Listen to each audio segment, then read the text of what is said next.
Hello, America. We are back. But that ain't how we do things. Hold on.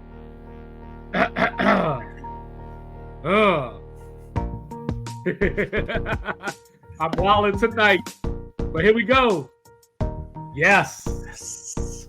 You are now listening to the sounds of Sports Reports is Ordered. We got Mr. Logical 2-5. And this is a Rockies jersey, not a Yankees jersey. You know what I'm saying? Just had to get that out there. Tonight, it's all about the North, the AFC North. Who's going to be the kings of the North? Then, I don't know if you all noticed, but we are 2 days away from college football. So me and Mr. Logical, we're going to give you our conference champion picks. We're going to give you our playoff picks. And then as always, we're going to talk about something random that ain't have nothing to do with what we were talking about before. Because we want to show you our range. You know what I'm saying? We hit from long range like our name was Curry or something. You know what I'm saying? But Mr. Logical, what's the word? Yo, it's just like I said, this summer's coming to an end. School's starting back up. We got football starting back up. High school football starting this week. My son plays tomorrow night varsity as a freshman, so I'm excited about that. Shout out Northborough and Greyhounds. So we got a game here in South Jersey. Well, But yeah, I'm just excited, man. We got college football on Saturday. And then, Aaron Rodgers is going to play his first preseason game in a few years this week. Guys getting traded, getting cut. So we'll get into all these in-depth talks. Yeah, just want to appreciate everybody for being part of our, our hobby, our lifestyle now. For the last 6 months, we were talking about that. Yeah, so that's a big deal, man. We appreciate everybody reaching out. I want to shout out to Chris. He hits me up all the time. Mr. Mercado. Yo, he gave me a line. I told him I'm gonna use it. I was like, I'm gonna give you credit. So when it fits in, I'm gonna use it. Like, I don't know if it really fits into what we were talking about tonight, but he gave me a dope line. I'm like, yo, I'm gonna use it. I'm gonna give you credit, but it was dope. So I'm gonna, and I just want to let America know we got the new game. You know what I mean? Every time Mr. Logical says soft tissue energy, soft tissue injury, you just go on and take a shot. Gotta take a shot, man. Gotta take and a it's shot. Gonna be organic, because I'm gonna say it because I noticed I was saying it a lot early on when we were talking towards the playoff time. We were talking about people missing out, and then it was the NBA playoffs were coming up, and a lot of guys like Durant, Devin Booker, like Christopher Emmanuel Paul. So it just was it just felt organic. So I'm not gonna just say it 11 times just so you ain't here zooted. if it comes out in conversation, man, we'll make it happen. We'll get some t-shirts made if you take 100 shots. For sure. But real quick, you know what I mean? We're gonna start it off with get it off my chest. Mr. Logical is on bye week or something right now. You know what I'm saying? Maybe he'll bless us with something in a minute, but I'm just in a good groove. Just in a good groove. You never know. Something might pop in my head. I got something to get off my chest. It's not necessarily negative, but it is something that pisses me off. You know what I'm saying? Because I'm sitting in here enjoying 2023, MLB playoffs coming up, NFL about to start, college football is here before we can blink, basketball will be back. And I'm sitting up here reading these reports about a baseball stadium lease that's going to be up in 2029. And they sitting up here talking about the Chicago White Sox are potentially moving to Nashville. Nobody has said that. That is not conversations that are happening. That is not. We don't even know if Jerry Reinsdorf is going to be around in 2029 as the owner and all that good stuff like that. Who knows?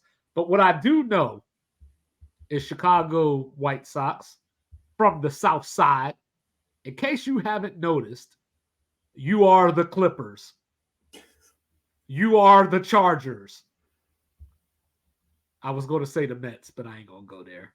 You know what I'm saying? But if this was New England, you would be New Hampshire. So maybe getting away from Chicago could be good for the overall brand. Now I know you never want to leave a big city.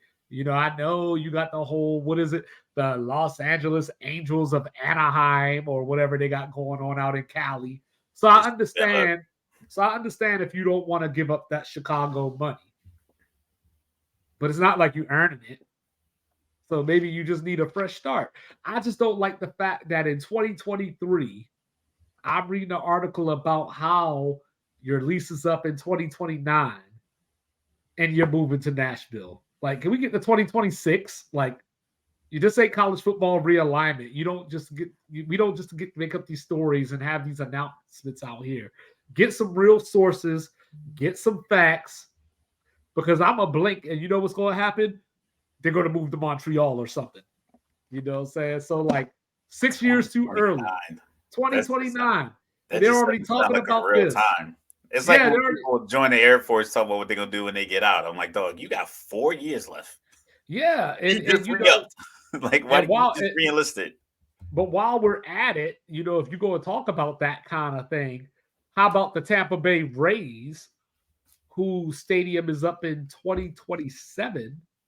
It has actually had talks with Montreal and has had rumors that they're going to move to Montreal.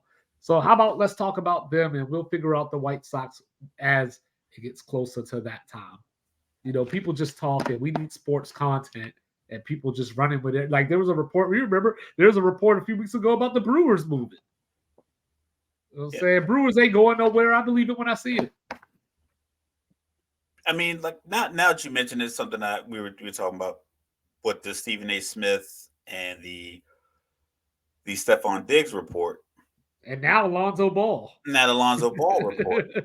And my thing is like I get it. The whole mystique of a journalist is like, oh, my sources, my sources, my sources. Everybody want to be connected. Everybody want to be connected. Everybody want to have, everybody want to be looped in and connected.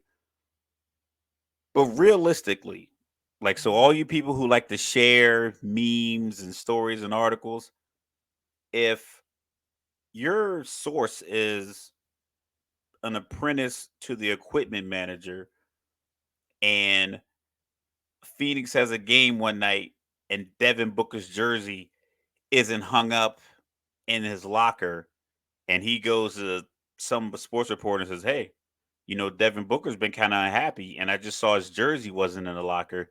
That's technically a source. So some writer could come out and write a whole story about how Devin Booker is not happy about how many times he's not getting the ball because he'll do the stats and say, "Oh, Kevin Durant's getting this many shots, Bradley Beal's getting this many shots." And he could say, "I had a source." Doesn't have to say who it was or what this person's information was, and people will just run with it. And it'll be Right. all over our sports pages. Like, yo, just you don't have to be first, just be right. That's all I'm Right. saying. So like it seems to be more important these days to be first in lieu of being right. And I'm like, I like to be right to a fault. Sometimes I'll badger you with my desire to be right, and it can kind of rub you the wrong way. And I'll demand that if you're going to tell me I'm wrong, I want you to tell me why I'm wrong. I want you to give me facts. So I know I'm going to be a little overwhelming with that. But if you're going to put a report out there, just be right. It's not like you're Yeah. breaking a story about some major foreign war announcement. Like you're breaking a sports story. Like you could double check it. Like your career is not going to be made off of Devin Booker not being happy in Phoenix, so at least double check it. Or Lonzo Ball not And being able to then sit down. honorable mention, is the NBA finding James Harden for being a dumbass. Yeah, can you find like what criteria did they use? Like I said, I'm a legal logical person. It's like, so do you not have First Amendment rights when you talk about like if he said his coach was a liar, Well, I like is think it the fine like more or less is the boiled fine for down. slander? Like you can't fine me for. Well, it sounds like from what I was listening to, a couple things that I was listening to, it sounds like the fine is more in line with the warning that Dame Lillard got, where it's like, hey, don't be making these trade demands public like this. So I think it was more so the part about I'm not going to play for an organization that he's a part of. I think that was the bigger part. But so what? He can say that.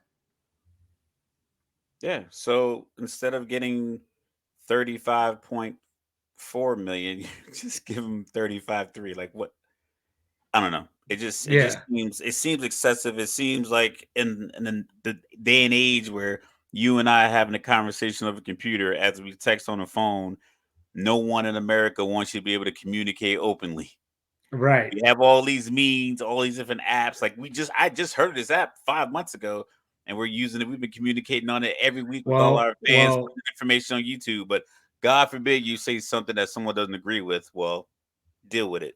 I mean, you could end up, running your mouth could get you up on a RICO charge in a jail in Atlanta, right? Sometimes, but he did the old fashioned way. He was on a phone call that got recorded. You know what I'm saying he did it like a G. But But I yeah, mean, so James Harden might get $900 million playing in Saudi Arabia. So who knows? Who I knows what's take going it. on in this world? I take it. He ain't Absolutely. winning no NBA title. Why not? And come back and buy the Sixers. There you go. There you have it. So, ladies and gentlemen, AFC North time. So, we took you back through the NFC East. I believe both of us picked Philadelphia to win that division. Both of us picked Atlanta to win the South. I think we both picked Detroit to win the North. Yeah, I we just picked, been agreeing way too much. well, no, I picked Seattle to win the West. You picked San Francisco. Yep. The other day, I picked Tennessee to win the South, and you picked Jacksonville. And then, of course, we ended up agreeing on Kansas City because what I kind of think person everyone wouldn't in the pick world, Kansas City to yeah. win the Yep. division? Yeah. So, I think If we you're a got some gambling disagreement man, I'll put tonight. some money on Denver. Like if I you think like we to got, gamble and you like good odds, I'd bet on Denver, but realistically, Kansas City. yeah. And if you want some odds tonight, Cleveland is your team. But I don't think neither one of us are picking Cleveland to win the division. No, no, no, no, no. Not so much, not so much. So, like, I mean, if we start off Cleveland we'll start off with Cleveland. Cleveland just for some reason they've gone through multiple regime changes, quarterbacks. I mean, hell, they were an expansion team. They came, that went to Baltimore and came back, and it seems like every few years they just kind of revert back to this discombobulated organization that doesn't make any sense. It's like how are the Chiefs operating? The Chiefs weren't winning 11, 12 games every year. But I don't remember a year where or consecutive years where they were like 1-31 or any team being that bad. Like how are you able to select all the available players that any other team has and you seem to collect all the players that only get you one win? It just doesn't make any sense. And it seems like every few years and they get a good run. The Derek Anderson years with Braylon Edwards, that faded quickly. And then you had the Johnny Manziel hype, which didn't make any sense. You had the Brady Quinn hype before then, didn't make any sense. It just seems like they just make these moves as if they're being influenced by someone who doesn't know football. So now they have Deshaun Watson, but then they gave him the $230 million deal. He could have been suspended for like he could have been out of the league. All the information wasn't out. Like it was more information kind of matriculating in with these cases and these allegations. So it could have been a situation where somebody, some woman came with real evidence, like, yo, he threatened me over text. Here it is. Boom. And they didn't even wait for that. Not only did not wait for that, they gave up draft capital and gave him $230 million guaranteed. And then he came back and he played. He got suspended for the first 10 weeks. Came back, week 11.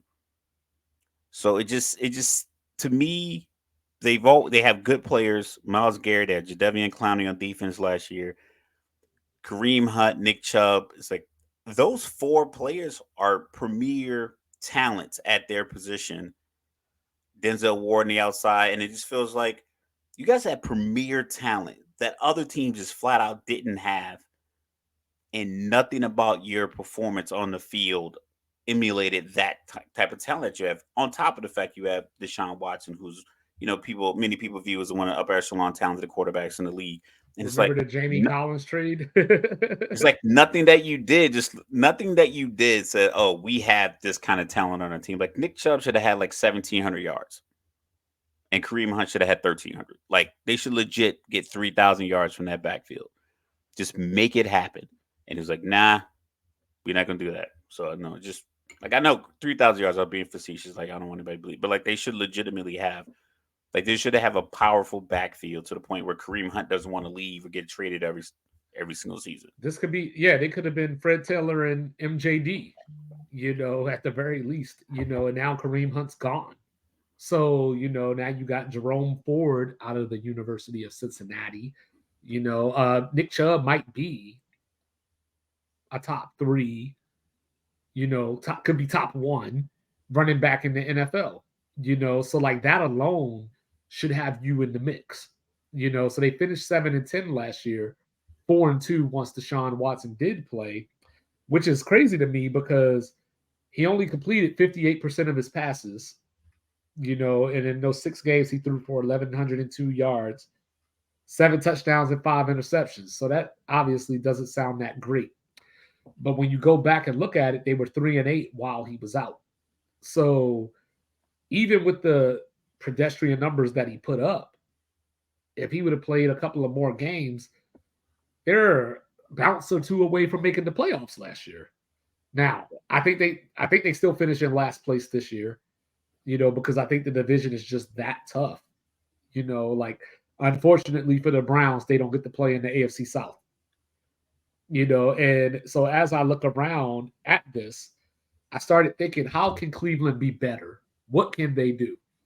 And what I came up with was one, they went and got Zadarius Smith, so that'll help their defense out some.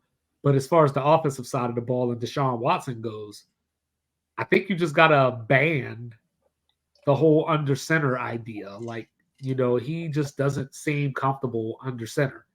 So I think you probably have to mix in some pistol in there. You have to give him some more RPOs. You have to be able to get Chubb out on the edge slash using him as a receiver as well to make things easier for him. I think that that's possible. The problem is that I looked at the schedule and and just looking at weeks 1 through 6, you know, they start with Cincinnati, go to Pittsburgh, play Tennessee, Baltimore, the bye week, and then they come out of the bye and go to San Francisco. That's asking a lot, for a guy that only played 6 games last year and was shaking off rust. And I'm sure still has some form of rust left. Because if he was a wide receiver like, say, Calvin Ridley, I'm like, hey, run a few routes, get hit a few times. Maybe something jars you and you get back into your flow, like riding Like the bike. get loose. Like oh, this is what it feels like. I'm in my groove now, or I am this good on the field, something like that. Right. As a quarterback, so much of your game is predicated on timing, people being in spots. Like, it's just rough to just turn it on and off like that. And that's where I think Cleveland gets in trouble. Well, I mean, their early stretch, Cincinnati, obviously Joe Burrow's calf is part of that. But that game September 10th, so even that's still a few weeks, about 2.5 weeks. So if he's resting, maybe the contract situation, I'm not sure what the deadline is with that as a with his extension. So at Pittsburgh, Tennessee, Baltimore. So at least they're on this in this time zone. They don't have to travel far. They get three of the first 4 games at home. Maybe the dog pound rattles someone. Maybe Lamar's rusty. He's not coming out of his shell week 4. Kenny Pickett with the gloves. Does he take a step forward? Does he take a step back? Now, so they have options to go. They could end up 3-2 after week 6. I can't see him being like worse than 2-3. I got to give them Pittsburgh and Tennessee. So they're 2-1 headed to Baltimore, or Baltimore coming into town.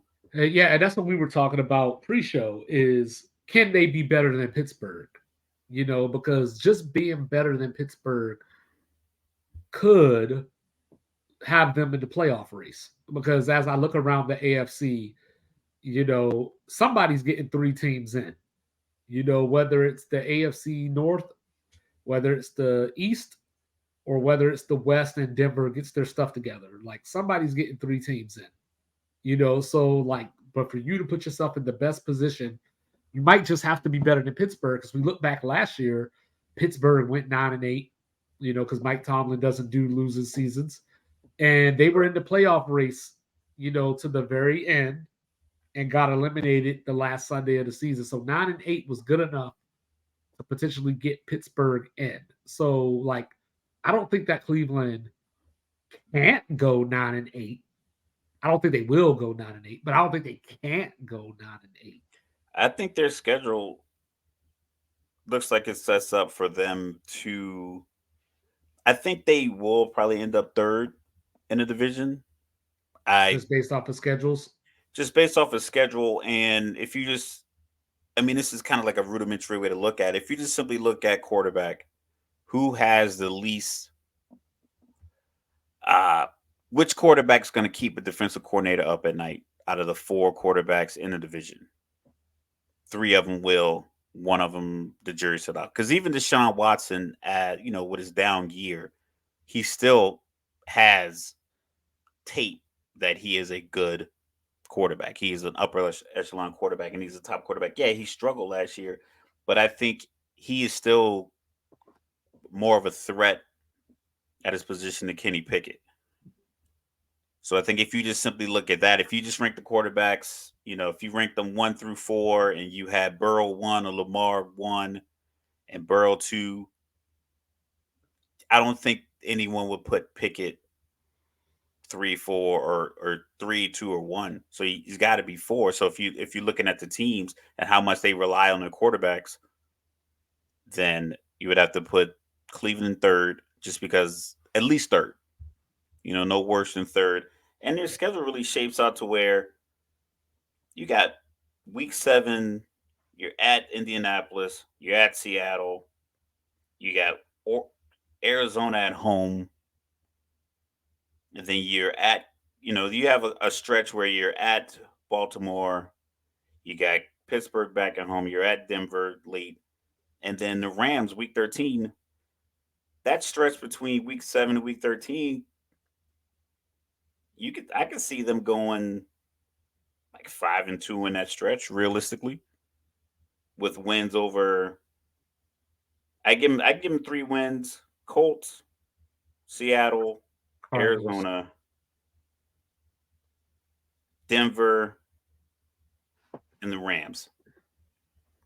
So I mean, right there, there are like maybe 7 or 8 wins by that point, by week 13. So I think Cleveland has a shot, and if they consistently run the ball, if Stefanski goes back to how he essentially coached Baker Mayfield, because Baker had opportunities to make plays. People make it seem like he wasn't allowed to throw the ball. It's just that he would throw it like 31 times a game. He would go like 18 for 31, 200 something yards. If you give Deshaun Watson 31 throws because you're running the ball effectively, he might go 23 for 31 for nearly 300 yards, because the play action, the bootleg, him on the edge, you got to bring a spy down. You're going to have to shift a little differently, and he just seems to be able to make the bigger plays throughout his career. He make the big deep play. Granted, he Yeah, had and that's kind of Andre the offense. problem. He has what I like to call Donovan McNabb syndrome, where he just holds on to the ball, waiting for that big play. So it invites a lot of sacks, it invites a lot of hits. But when it pays off, it pays off, Oh yeah, but you only get 1 or 2 of those a game, consistently week to week. that could be 10 points. And you got to make Um, it. Yeah, you got to make the throw. Amari Cooper on a deep post route, single high safety, and he gets across, and you get that rollout. You just, if you And time it right, you can make it happen. And that's the thing about his athleticism, getting him on the edge. I'm not, like I said, I'm not a big fan of running the quarterback, but if I can get him on the edge and he can scramble and get 7 yards, the defense is going to have to adjust. You're going to simply have to adjust. And that's why rookie quarterbacks struggle so much in NFL, because the defense doesn't adjust to the quarterback. The offensive coordinator adjusts to the rookie quarterback against the defense, and that gives the defense upper hand. That's why all those years where Adrian Peterson had Christian Ponder and Ferris Jackson as his quarterback, and he was facing 8 guys in the box, and he just was like juking out people. But once you got him Brett Favre, he had plenty of space. Granted, they threw the ball 50 times a game after they got Brett Favre, but it was plenty of space because Brett Favre made the defense dictate and operate to his skill set. And I think Deshaun Watson has that capability, like more than Kenny Pickett and just as much as Lamar and Joe Burrow. And of course, Donovan Peoples Jones came out of his shell last year, so it looks like they may have another legit receiver. They did bring in Jim Schwartz as the defensive coordinator, so maybe that'll shake some things up. He's had success around the league. So they could just have a different look in general. So like I think they have some upside. I just think that the division is too tough. Whereas like they are losing Kareem Hunt might come back to bite them, especially if Chubb gets hurt or misses some time. They were fifth in rushing in the league last year. They were fifth against the pass, so their defense was pretty good. They were one of the top teams in the league, stopping teams from scoring in the first quarter. So, like, not having to come back from behind a lot. So, that's always half the battle right there. But First when I, quarter, take the big shot, yeah, connect on it. Your defense holds. Yeah, you can turn your team around. It's sometimes it's just Cleveland, and I'm not sure if they will keep it as simple as you and I are kind of articulating now. yeah. But I was looking like, can the Steelers start 4-1? Because as I'm looking at the Steelers, looks like some order of Cleveland, Las Vegas, Houston, and Baltimore, after their game with San Francisco to start off the season. And, as we sit here today, I don't know how I'm going to feel game week, but as I sit here today, I think they could knock off San Francisco week one. It's just going to be up to their offensive line, obviously, to keep Bosa and Warner out of Pickett's face. Yeah, But that's a tough gas. that is a tough game. I'd go ahead and give them 0-1 on that one simply because, like I said, it's what I just said is that they're gonna have 8 dudes in the box. There's no reason for them not to. There's no Right. reason. There's even with Pickens on the outside, he's a big target and he's a good wide receiver, and he makes spectacular catches. But is he AJ Brown on the outside? Is he old Julio? Is he one of these guys that's like, you match me up 1-on-1. I'm DeAndre Hopkins. Like, you match me up 1-on-1 with this corner right here, I'm gonna beat him every single time. And then Pickett get the ball to him. Like, is he that dynamic of a wide receiver, or is he just a really good wide receiver that's big and athletic? And that's the difference. So, like I said, that San Francisco game, I think that's tough. And they have back to back primetime games with you got the Monday Night Football against Cleveland, and then you have Sunday Night Football against at Vegas, and then the schedule eases up with Houston and Baltimore. So you said 4-1. I was just What saying was it's a your four? possibility. That's not my prediction. I'm just saying, like, Yeah. So can they can they can they lose you'd to have them beating Baltimore? Cleveland or Baltimore, Yeah, and because so you got those Ravens Steelers games always come down to the wire. There, it's something about those division games. They just yeah, play differently. there's always some fuckery, and then like you never know when Harbaugh's going to go for two or go for a fourth down, or because we remember that in Pittsburgh, going for two and lost that game. So like, you know what I mean. So I don't know. Like I think Pittsburgh is just hard to gauge because there's that line, because I know you're Mr. Logical, but there's that line of like they got Mike Tomlin. Like, you know what I mean? Like Mike Tomlin, like there's just Shout that out to line. shout out to Bad News, Newport News, Virginia, Mike Tomlin's own. I mean, William and Mary stand up. But it's just one of those things where like it's hard to gauge because my they won't blindness they for won't look Tomlin. bad, and that's Right. the thing, that And, they won't and look if they do, bad. they'll make you look bad. And that's the thing. So like they won't look bad as a team. It's just that 3rd and 11 late in the third, can Pickett keep the drive going, or do that the punt and play defense all game long? Is Right. it one of those games where it's like, can you make the throw? Because I'm not sure. First of all, I don't. That's it. I have no idea if he needed the gloves or not. But the gloves, just for me, just they just kind of show like a vulnerability at the position where I need you to be 100% confident. Well, he got them little hands. That's the thing. So like I I can't, like, for instance, like who's talking about it? I think Julian Edelman was talking about it practice. They would give players who were like in concussion protocol either a red jersey or like like something red for the helmet or a red jersey. And Bill Belichick walked up to one of like the starting linebackers and was like, "Take that damn jersey off," because he wanted. Granted, this is probably something he shouldn't have done, but he's like, "I can't have you out here looking weak." In his mind, like, I mean, it's the bravado of football. Like, I can't have you out here looking vulnerable. Right, right. So, like, If you out here, keep you it out here. you out here. So if you out here, why you got the gloves on? If you're confident in your ability as an NFL quarterback, why you still need gloves? Well So like said. that kind of like little stuff like that. Does that get to him? Does someone say it to him when they sack him?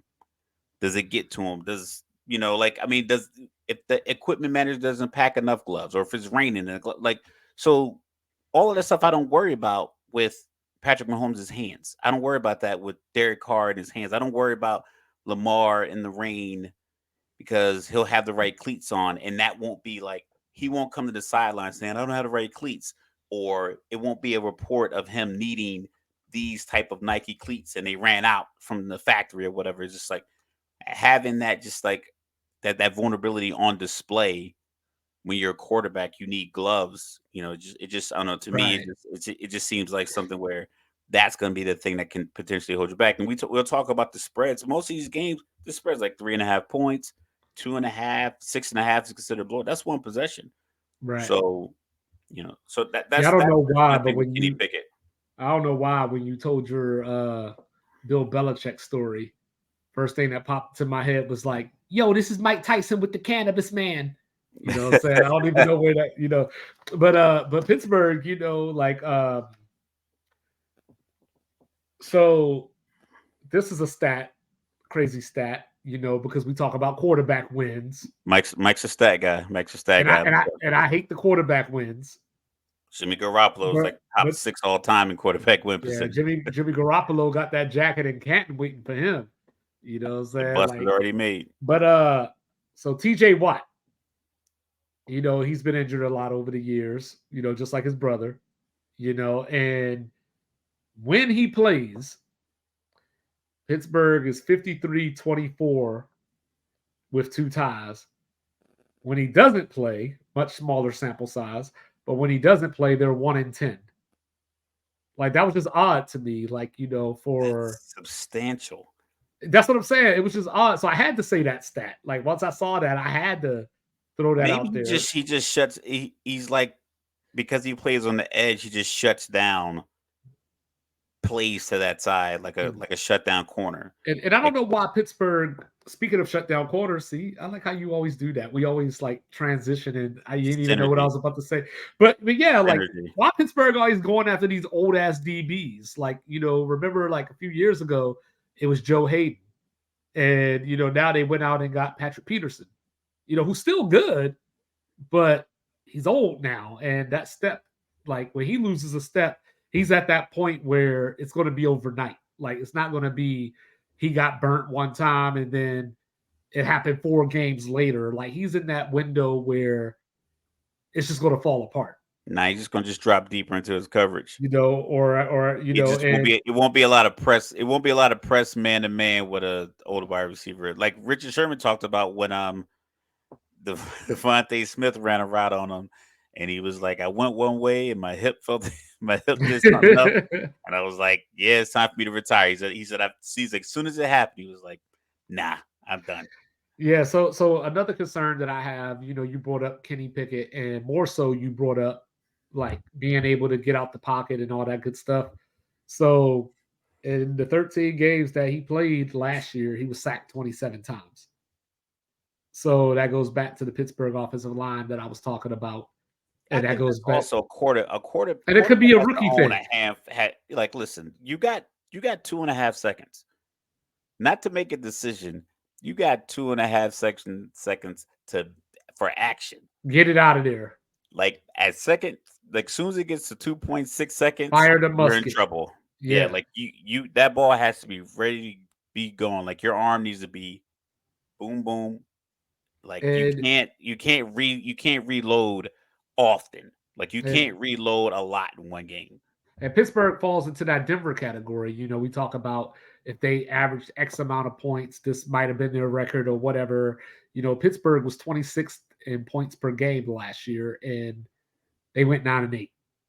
So, if they were 21st in points per game, maybe, They're 11 and like, 6. yeah, they're 11-6. So Easy. the margins, so that's why this division is so tough because I think we have a tier of the top two teams, but I don't think the bottom two teams are as far off as you would think. The top two teams just have those dudes at the quarterback position. Yeah, it's Now, not New Orleans and Atlanta and then Carolina, Tampa Bay. right, Like as far as everyone's projections, the projections right, are right. saying, two teams having 4 wins in the division and And two teams and I potentially having want double Pittsburgh digit. to know. I want Pittsburgh to know that I hate them because I wanted Joey Porter Jr.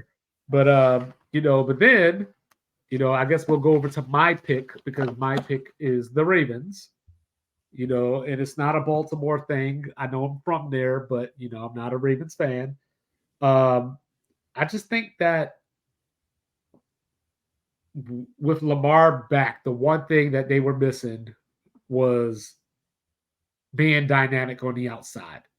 So, no matter who they put back there, whether it was J.K. Dobbins, Gus Edwards, you know, Kenyon Drake, whoever they put back in the backfield was effective. And then when you have Lamar Jackson back there, that just adds an extra level of effectiveness because the defense is obviously watching him. So, but on the outside, they drafted Rashad Bateman, who I liked in college, but he's been injured a lot. Hollywood Brown, had the Butterfingers disease. So now they went and got Zay Flowers in the draft, who I like a lot, who will get up in the slot, have that. I think he'll be better than like Dante Hall, but he has that Dante Hall element that he'll bring to the offense. And if Odell, we don't know because we haven't seen Odell for a long time. I imagine Odell is still fast. I don't know if he can still separate the way that he used to with all the injuries that he's had.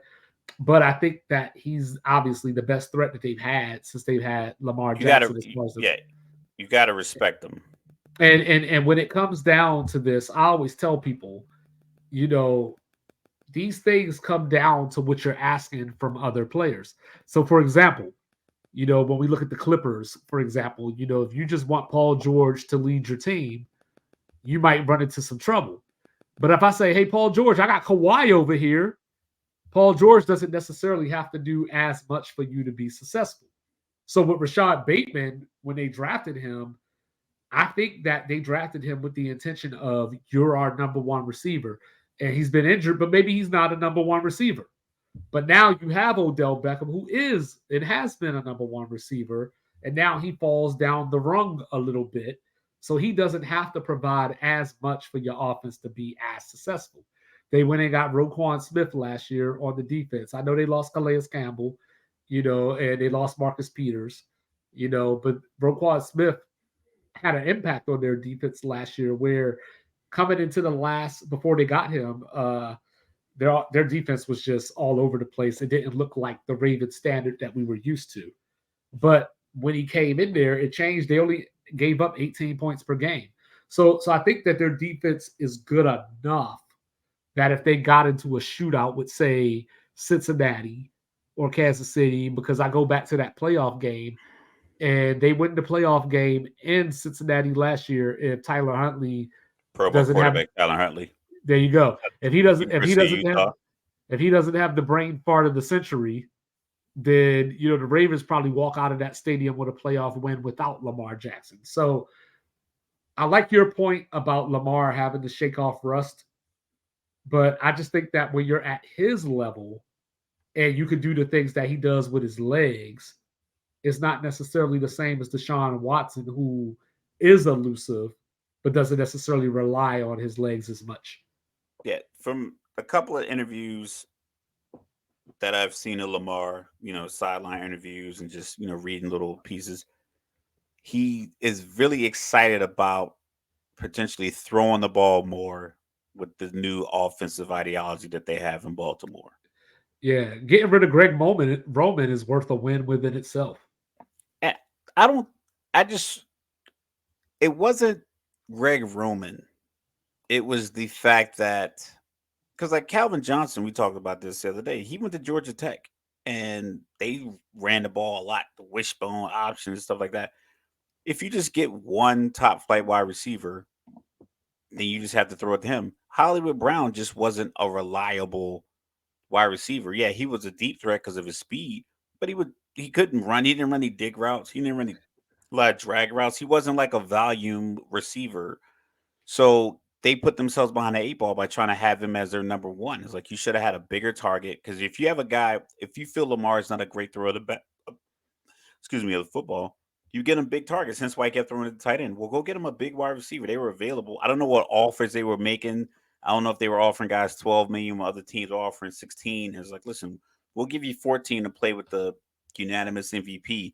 Just something instead of just kind of being so concerned with leverage. Get a target, get a big target for your wide receiver. So I think now with Odell Beckham being there gives them an opportunity to throw the ball. I just don't want them to go completely away from the smash mouth, structure that Baltimore is Right, known for. right. But I think they will.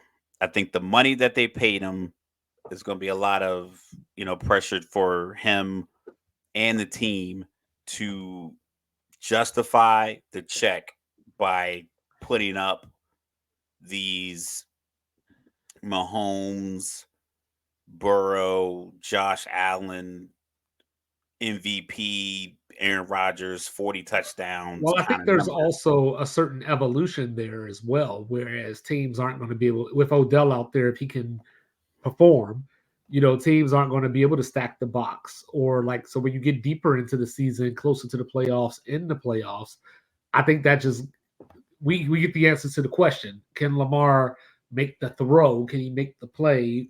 All that stuff, the hyperbole. I think we're in a position to find out now. Whether he can do that or not, and I think he can. He's just got to stay healthy. That's play number one. Is Lamar has to be on the field.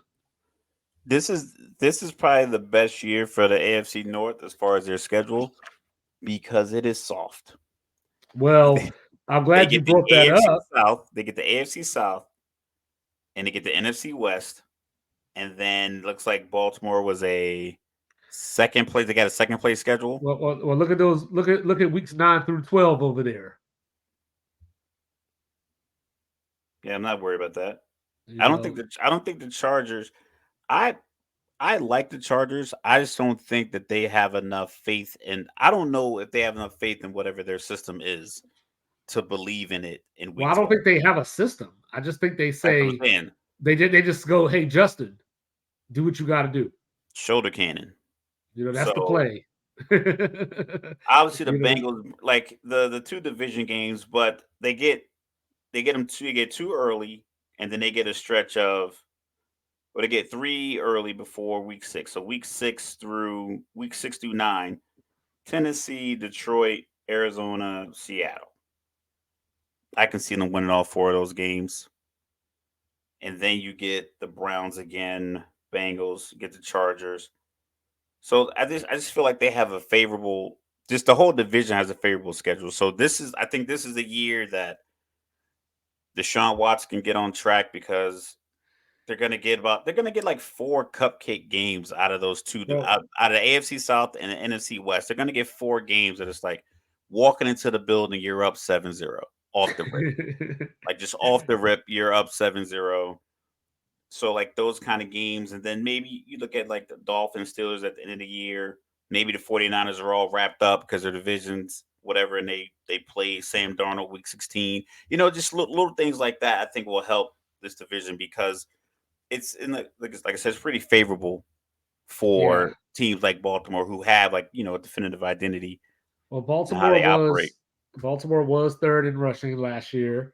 They were third in points given up and third against the run.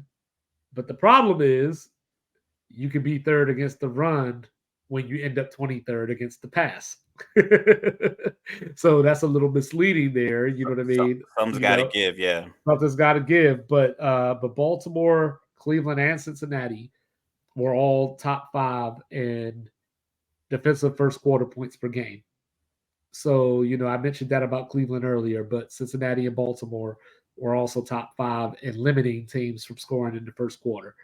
Now Cincinnati, on the other hand, who has the first place schedule, you know, but the way that it breaks isn't necessarily the worst either. So like they got some 2 game windows in there, like 11 and 12. Baltimore at Baltimore and Pittsburgh and at home against Pittsburgh, 16 and 17 at Pittsburgh and at Kansas City. They always get Kansas City late in the season, and I feel like they always play them in Kansas City for some reason. That's You know, you would think. Well, I guess the NFL is looking like, oh, we need to own the holiday season in between the basketball. So that's yeah, and we're gonna give you Manning and Brady. And but I do think Cincinnati should start 5-0. they realistically could start. I mean, like I said, you got 2 division games back to back. If they start 2-0, then I think it just the NFL is tough to win that many games around. I don't really think it happens that often because we're predicting a lot of games. Because what was it? Who was like? I remember Arizona was 7-0 a couple years ago. That they kind of came back to the mean, as you Well, like to yeah, because you say. have to factor in the travel Kansas as City well. lost. Yeah, Kansas City lost to Indianapolis early. We probably were looking at them to be 6 or 7-0 Well, see, when you look at their preseason Well, schedule. see, that's where college football is a little different because, like, if you're a team like, say, Alabama, You you don't know, leave. You don't leave your zip your code. region, yeah, like you play Vanderbilt, in Nashville, then you come back and play like Kentucky.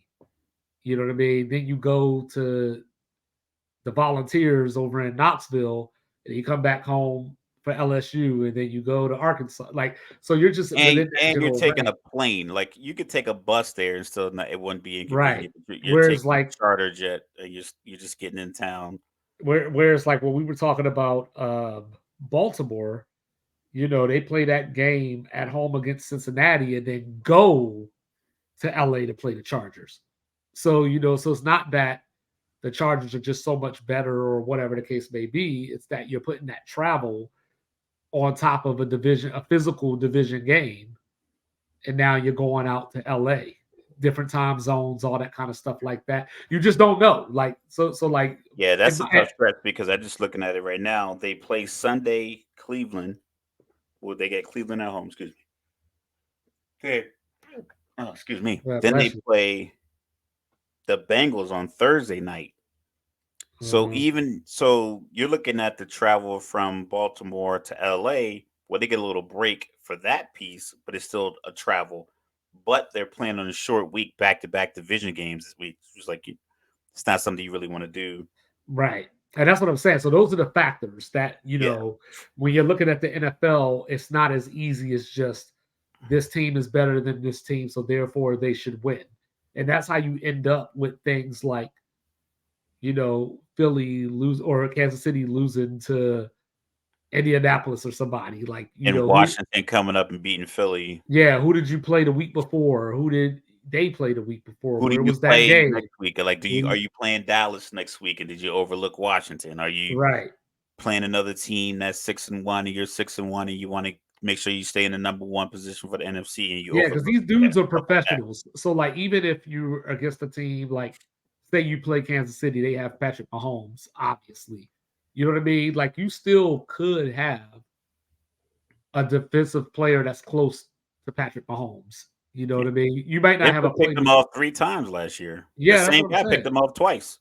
Yeah. So like the NFL just works out that way. The talent is more evenly distributed. This, you know. Attributed. Yeah. Dispersed. You Uh, say but dispersed. But Baltimore also, I like Baltimore. They moved Kyle Hamilton into the slot. and I think that helped out towards the end of last year as well. Losing Marcus Peters might be a big deal. We'll see how that plays out.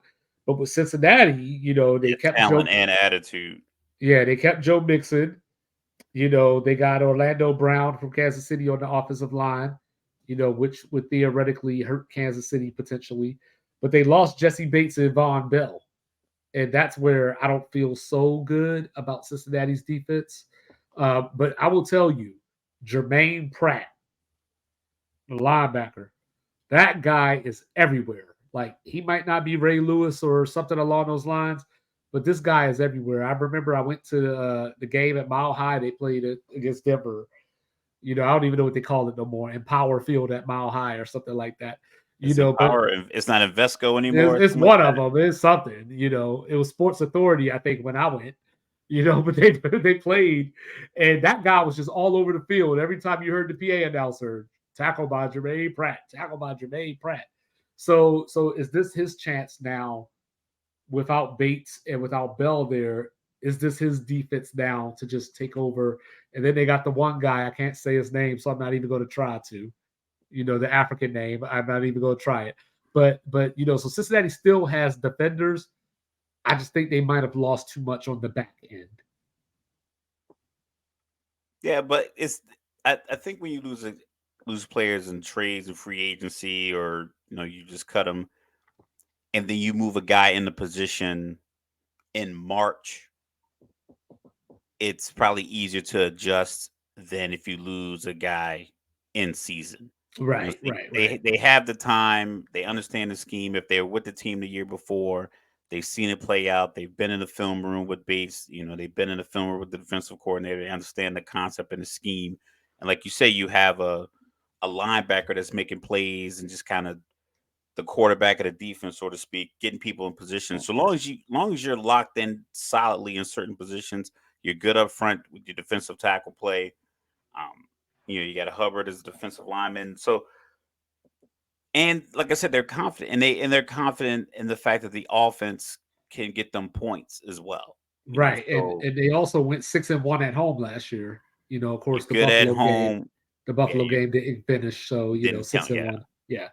6-1 at home. You got Joe Burrow, confidence through the roof. The camaraderie with him and T. Higgins and Jamar Chase, And that's why I'm obviously. interested to see where it goes because when Jamar Chase was out last year, T. Higgins showed, at least to me, he showed that he could be a number one. So they basically got two number ones out there. And He was making some plays. I think they played a game against Atlanta, and it just was like come on, everybody some. makes plays against Atlanta. Yeah, but it still counts. But but even in the AFC Championship game against Kansas City, like Joe Burrow threw one up. It was like cover two defense. It was like the safety came over, corners underneath, and he high pointed the ball, then looked down, got both feet in the end zone, touchdown. Just those kind of players are special. Like these, I mean, just you think about a guy that big, moving that fast, being able to manipulate his body that way. but also, um, just like Baltimore, I talked about against the run, against the pass. Cincinnati was fifth against the run and 25th against the pass. And that was with Bates and Bell.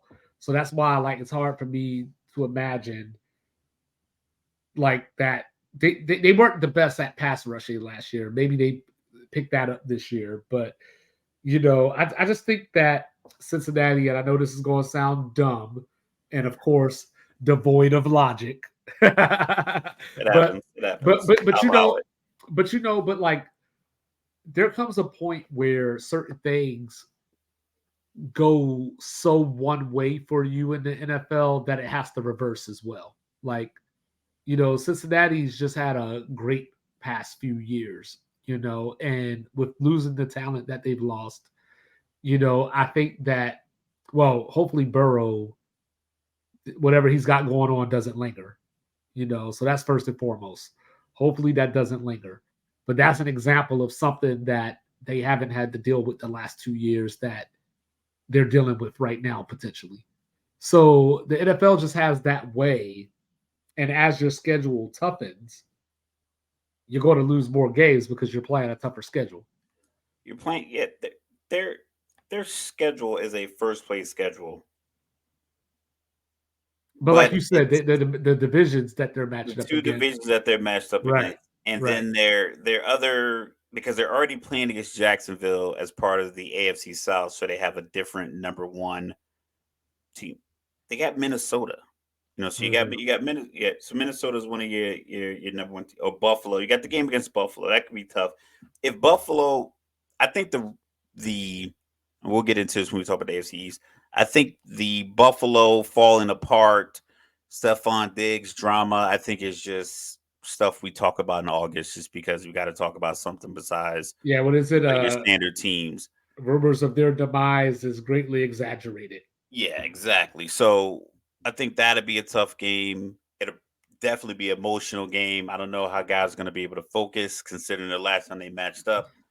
It's at Buffalo, so at least the jersey colors will be different. It'll be different environment, stuff like that. Because I imagine if it was back in Cincinnati, they would probably wear different jerseys. Players are really superstitious, I know. so I still maybe can't believe he's out there. Like he was out there before Mike Thomas. this is wild. You know what I mean? Dude Like, I literally mean, was like deceased on a football field and he came back in 6 months. So like anytime I'm thinking like I can't go to the gym, I'm like, yo, this dude was like literally getting 9 minutes of CPR and 8 in AED. So like that, I mean, yeah, that's just this power of thought and just manifesting your future. I mean, if I ever seen it. So like that matchup is gonna be tough. But for the most part, I think their division schedule of those 6 games they have to play in division are the tougher of the tougher stretch and chunk of their season. But it's spread out and they're used to it. They played and then hell, they played Baltimore 3 times last year. right. So you just building that up year after year after year.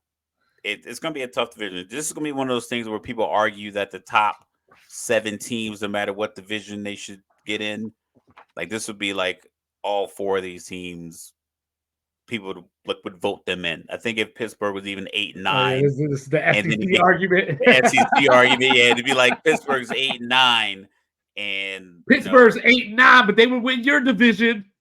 Jacksonville's 9 and 8, and they won the AFC South. It's like, yo, let's not let them in. Let's put Pittsburgh in instead. We think that'll travel better. Yeah, they're gonna be So, like, "Yo, put Cleveland in the NFC South."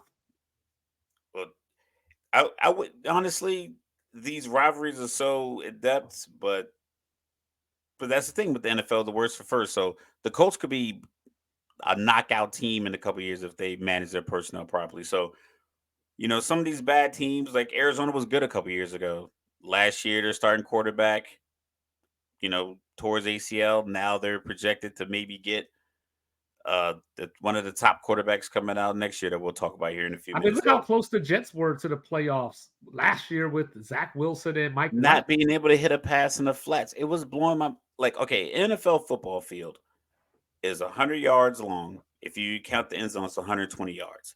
And it's like 52 and a half yards wide. So it is pretty far. So when he's standing in the middle of the field and he has to throw like the little flat pass to Braxton Berrios, whatever, it is about 18 yards, 18, 20 yards. So that's still pretty far. But like you're an NFL quarterback, you should be able to hit these passes, Right. in the flat from the middle of the field. And it's like because I've been to MetLife Stadium. It's a huge field. Like it's crazy how like a high school football field, a youth football field is the same size as an But it NFL don't field, look like it. but it doesn't look like it at all. Until you like I had to jog out and give my son some water at practice last year, and I was like, man, that's far. Like I ran to the middle of the field, and ran back. I'm like, oh, this is too Well, hot. that's Dog. why It's I too like, dumb. I love watching like the sports science stuff where like there was a play where Kyler Murray gained 3 yards, but he ran for like 76. Oh, the for the 2 point conversion against It was the just Raiders. wild. Yeah, it was just wild. Like, like to think about it like that. Cause like when you're there, you're just caught up in the moment, like just watching the oohs and ahs. You're not thinking about They it. said Patrick Mahomes in that Tampa Bay Super Bowl ran like 300 to 400 yards behind the line of Yeah, scrimmage, trying to get away from scrambling. everybody.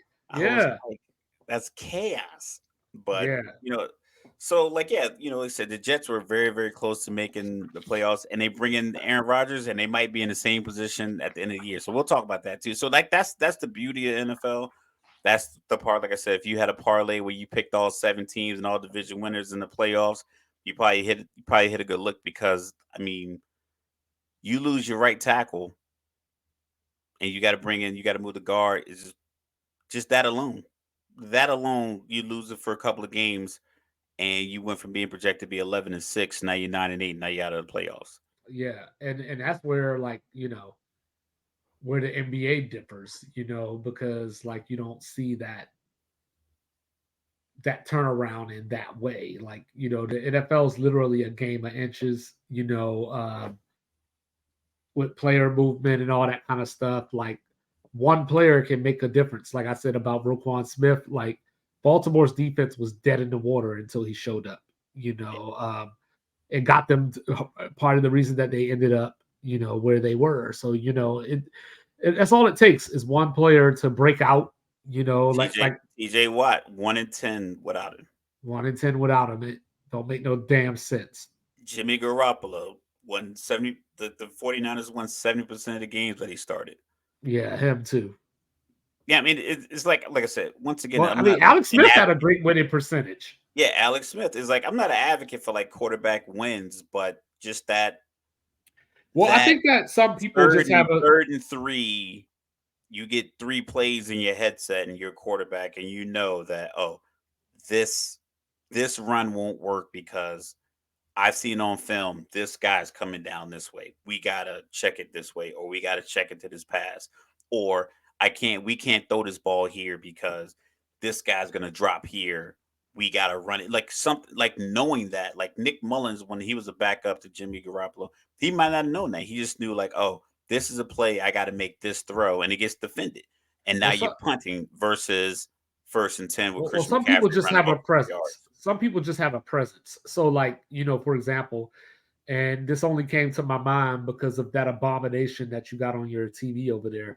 But No. so like Kyle Orton is a better quarterback than Tim Tebow. Like Kyle Orton wasn't a bad quarterback. But Denver was 1-5 when he was starting, even though he was putting up 24 points or whatever. Like the defense couldn't do anything. Tebow came in there scoring 10 points or scoring 13 points, and now all of a sudden they got the best defense in the league. Telling you, Like he went 2 for 8 and just threw a deep. I don't know why they had Eric Decker out there matched up 1-on-1 when and he at that point Tebow was 1 for 7 passing the ball. This is in the fourth quarter, and he threw a touchdown pass to Eric yeah, Decker I think it and was went seven to two for three was eight. the final or something like that. And Skip Bayless was like, "All he does is win." And I was like, "Yo," and then Stephen A. Smith was like, "Yo, he went 2 for 8. Can we talk about that?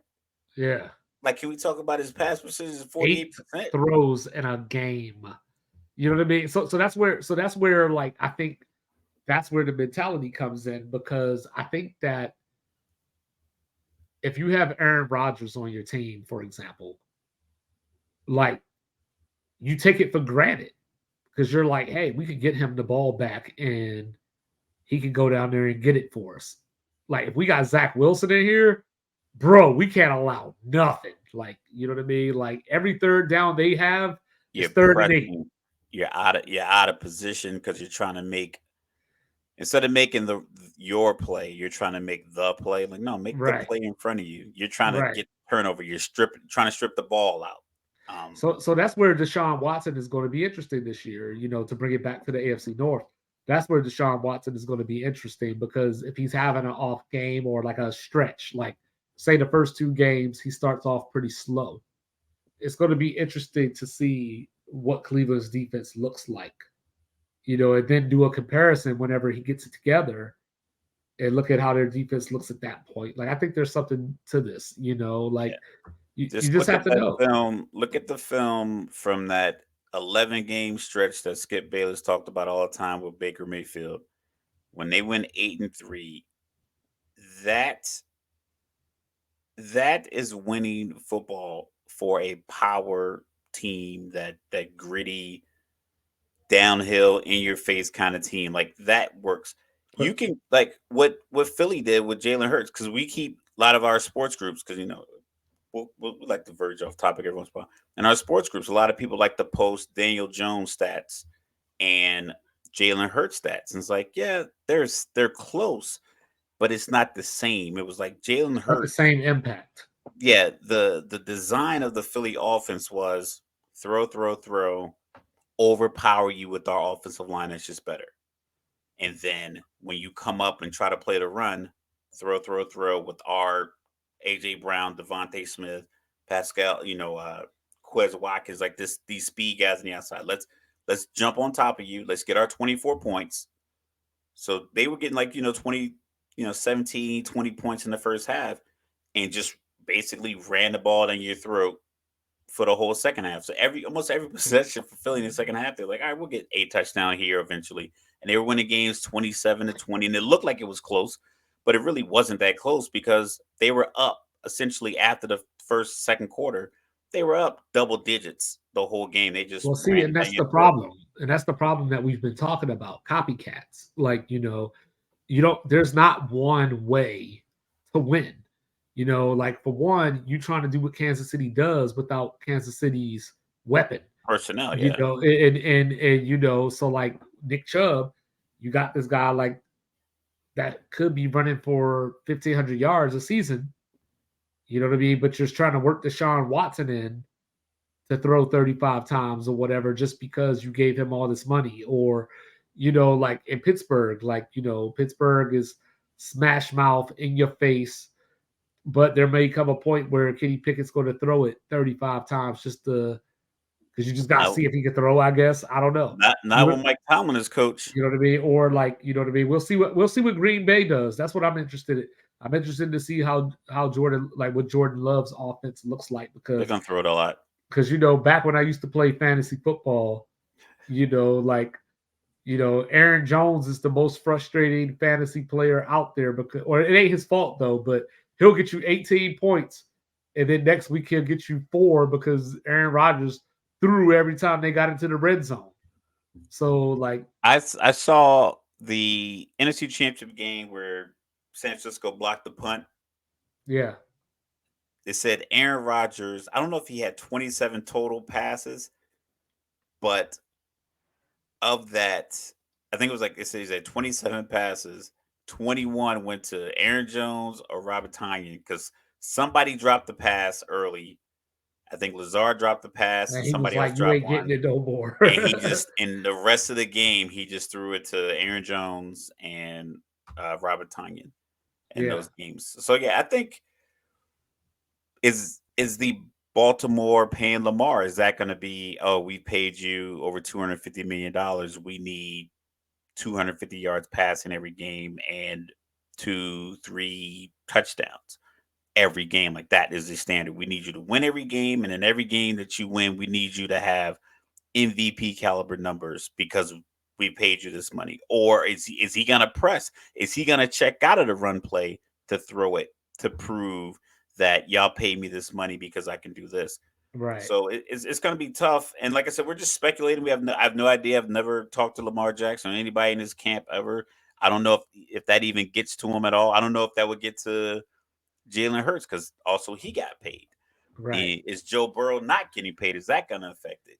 Well, Is the whatever happens with the Ravens this year, Todd Monken is either going to be looked at as a hero or he's going to be looked oh at yeah, as he's going to be gopher. looked at as get out of here. You know what I mean? So, but Someone's got as to be the scapegoat, and the dude getting $252 million is probably not going to be that guy. correct. So we got college football coming up in 2 days. Like on the East Coast, it's about to be midnight, so more like a day. Yeah, You Mike know what I mean? Mike is excited about this college football situation we got going on I here. love college football, man. He Like loves it. He loves it's it. the pageantry, the rivalries. Like so like growing up. I'm coming on board as we have these conversations, so I'm more on board. So like Mike takes the lead a lot of these conversations. So like I just run with him. So Well, growing up, like you had. See, I almost got stuck right there, but we had Redskins, Cowboys. just yeah, we're good. Yeah, Redskins yeah, Cowboys. yeah. It That's was what it was back in the called. day. That's what they were That's what called. it was called. Yeah. I got stuck for a second. And then you had all these rivalries like that. 49ers Falcons was a rivalry back then. Like Pittsburgh, Dallas was a rivalry for a right, while. like you know what I mean. But then free agency came along, and these players would just move around so much. So you'll have To play for the Eagles and then play for Dallas, back to And back, San or Francisco. yeah, you know what I mean. Like it was just weird. All in the 80s and 90s rivalries. He played for all of them. Same Yeah, thing with Dion. right. To whereas like now, like when you're looking at college football for the most part, growing up, it was like, hey, Texas, I hate Oklahoma. And you're always going to hate Oklahoma because the people hate each other, or like the fans have that animosity towards each other because it's representing my state, or Yeah, I went to it's Tuscaloosa. It was no blue or orange anywhere. It was anywhere. burgundy, like You or know, crimson or whatever they call it. The entire yeah, city. There yeah. was no People, orange. Alabama fans that I know, literally refer to Auburn as West Georgia. You know what I mean? Like, You you ever see know, the video of the dude when he had the Alabama fan and he cut the cake and it was LSU colors at his birthday party? yeah. Oh man, he beat the cake up. Well, Like cake icing you everywhere. saw the dude that picked. I think he picked LSU, and his mom wanted him to go to Bama, and she got up and walked away. Like he pulled the hat out. She Oh, just that got was up and left. yeah, that was Landon Or he might Collins. have picked Florida, maybe. I can't remember, No, but yeah. a guy picked Florida. That was another guy. She wanted him to leave Florida. I remember that mom. She wanted him to leave Florida because it was like all of his knucklehead cousins or whatever the Right, case. right. But she wanted him to leave the state. Then Landon Collins picked Alabama, and his mom wanted him to go to LSU. And she Yeah. even said it after he put the hat on. She was like, "It's LSU all day." Like he's sitting there with an Alabama, and I'm like, "Mom."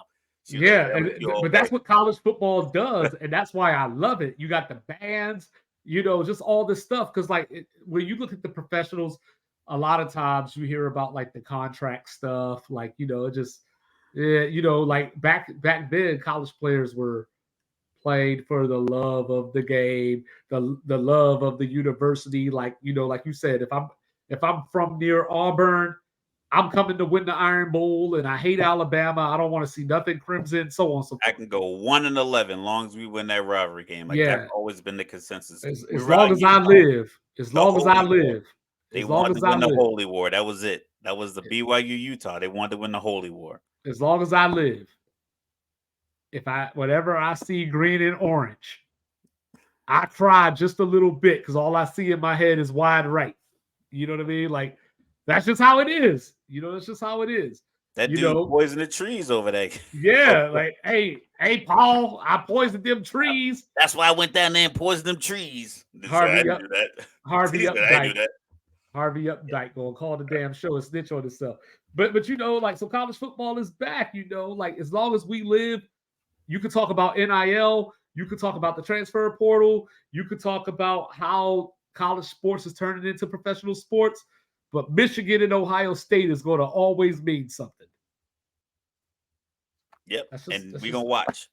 Like I said, a lot of conversation is simply because the national championship was January, the Super Bowl was February, the NBA finals were June, and it's like, all right, we got to have something. So it's like, oh, NIL this, NIL that. But when the season starts, and especially with the new playoff format, and then the conference realignments that we had, like I said, we did our episode on that, and it's like, at first I was like, this movement is ridiculous, but I'm like, you know what? It might not be bad to have, you know, Michigan and oh Oklahoma or in the middle of the year. It's like these kind of so games, like these games, because like right now, if you look in my screen, I got Florida, the Florida documentary.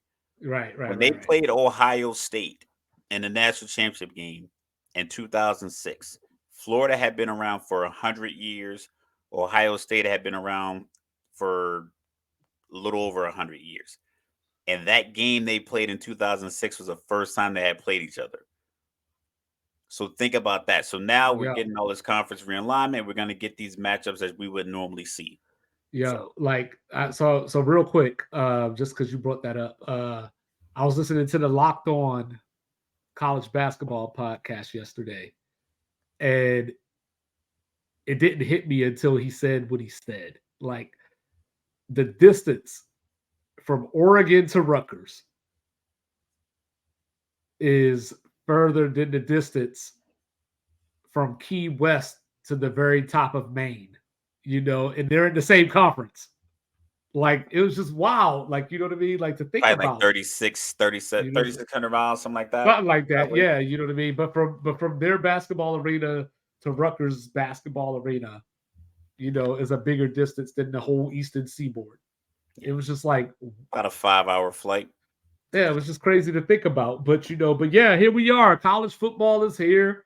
We got some conference picks. We're gonna give you our playoff teams before we get out of here. What I'm saying? So, like, I guess we'll start it off with the ACC. So what you got? ACC. So we got the automatic bid, right? So for the No. This year is still the 14. it's still the four, still the four. Yeah, Okay. yeah, yeah, yeah, All yeah. this, Next year, this pre-alignment and everything else. Okay, so yeah, it's still next year, four. yeah, next year is the 12 team. This year is the last year of the final four. I mean, you would have to say Florida State, just because they seem to just be in a position to stockpile talent. Miami, for some reason, just can't seem to get it right, even though there's some crazy percentage of the NFL players are from Miami. Every year, it's crazy percentage, but the school doesn't perform like all the guys in the league. You got Lamar Jackson, Antonio Brown from that area, Lando Brown. I remember Devontae Freeman from down there. So it's like the league was just full of guys from in and around Miami, but they just don't do it. So I got Florida State. I can't. I don't predict them to like be in the playoff. Because it's just ACC. Just they're gonna mess up somewhere where they just lose a couple of games and they'll end up finishing their regular season 8-4, but they'll be tops of the ACC. But like, I mean, So that's this is your realm. So like, these are your guys that you love. I'm pretty sure you picking them. I know you picked them to be LSU. I am. I So like, mean, hey, all I got is look. They went into New Orleans last year and pretty much dominated LSU until they took their foot off the gas and LSU got a couple of scores late. There was a part of the game where Florida State literally with a minute and a half left was at the 2-yard line. They did a toss, fumbled the toss, and then LSU went down the field and then got the touchdown and Florida State blocked the extra point, won the game. So, yeah. So now the game is in Orlando, not in Tallahassee, which pisses me off. But yeah, I they think built that stadium, so they have to use it because they used to use it for Pro Bowls, and so they built the one right, in Vegas. right. And Mason Smith, from LSU, he got injured last year. Florida State's offensive line was a big question mark last year. He got injured.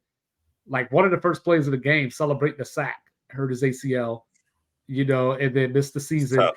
Was due back now for this game, and now he got suspended for this game because he signed autographs back in 2021 before NIL was a thing.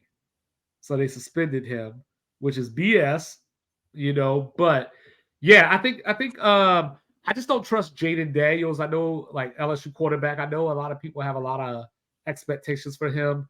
He's talented, but he reminds me a lot of Jason Campbell, where you can see the talent and you have all these high hopes, but he always lets you down, when you least need it. So I think Florida State wins that game. What I think happens is I think Florida State goes to Clemson on September 27th, and I think they lose that game. And then I think they went out from there and they beat Clemson in the ACC title game because this is the ACC's first year without divisions. So no more Atlantic, no more Coastal. And I think that's why they did this, so you could get more Florida State Clemson title matchups since Miami can't uphold their end of the bargain. Yeah. Because it was supposed to be the All Canes conference. And since 2004 that they got in the conference, they've been in the conference title game once. You know what I mean? So like the idea Yeah. was let's It's pretty get Florida State. unsuccessful for like the recruiting pot that they can pull from. Yeah, like the thought was let's get Florida State and Clemson in here, or I'm sorry, Florida State and Miami. We get a rematch for the ACC title game, but it just never happened. So, so I think Florida State does knock off Clemson in the ACC title game in the rematch. Therefore, I do have FSU in my playoff. So then you got the SEC. The SEC champions getting in the playoff. So, Absolutely. so who we got in the SEC? SEC with you got LSU that they have that like that up and down where they had the Joe Burrow year. Back in the day, they had the Matt Flynn years, and they have these years where they're just uber successful, and then it fades. Coach changes, quarterback changes, and then it's just like they build up talent. Like I said, the entire SEC just basically can just they don't even have to get in planes to recruit. They can just drive realistically probably 200-mile radius from where their campus is and pull 4 and 5 star talent to their school without leaving the state. Without leaving the state of Louisiana, LSU could probably stack their team just with just Louisiana talent. But like I said, it always seems to be you're referencing Jay Daniels like that. The quarterback plays something doesn't go right, and they end up losing the game they should win. Badly. Like they'll lose a game 28-17 to like Ole Miss where they should have been better, but quarterback had 3 picks or a couple of fumbles or just ill-timed sacks, things like that. Yeah, sounds like the game against Tennessee last year. So then you have, you got, the monsters down south. You got Georgia starting a new quarterback. Seeing the guy they picked, he doesn't look like over assuming guy. You have Stetson Bennett. He Going was for three in a five row. eleven. Going for 3 in a row is tough. That's a lot of pressure.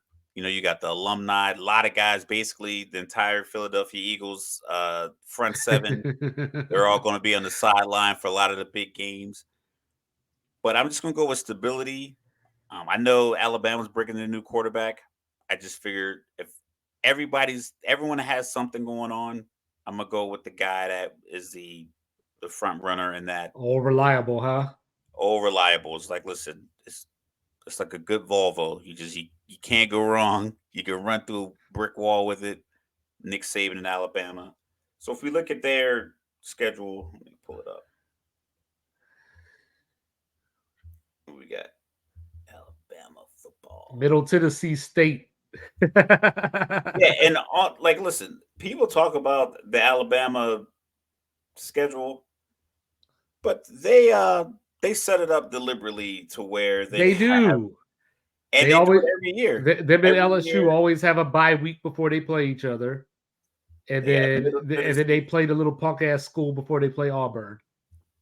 Yep. So, but I mean, Florida State's playing North Alabama before they play Florida, so it seems to be like the standard. So the blueprint that Nick Saban put out there of you get some preseason softball, early season non-conference games, or you you do the game against Texas. You play Texas 2-3 years in a row because he did that with Colorado a few years back, and I remember that a commentator was talking about how Nick Saban just knows how to schedule teams, and when he scheduled them, Colorado was like a 5-7 team the year that they decided to have this home away or like this kind of series where they're going to play a couple of games.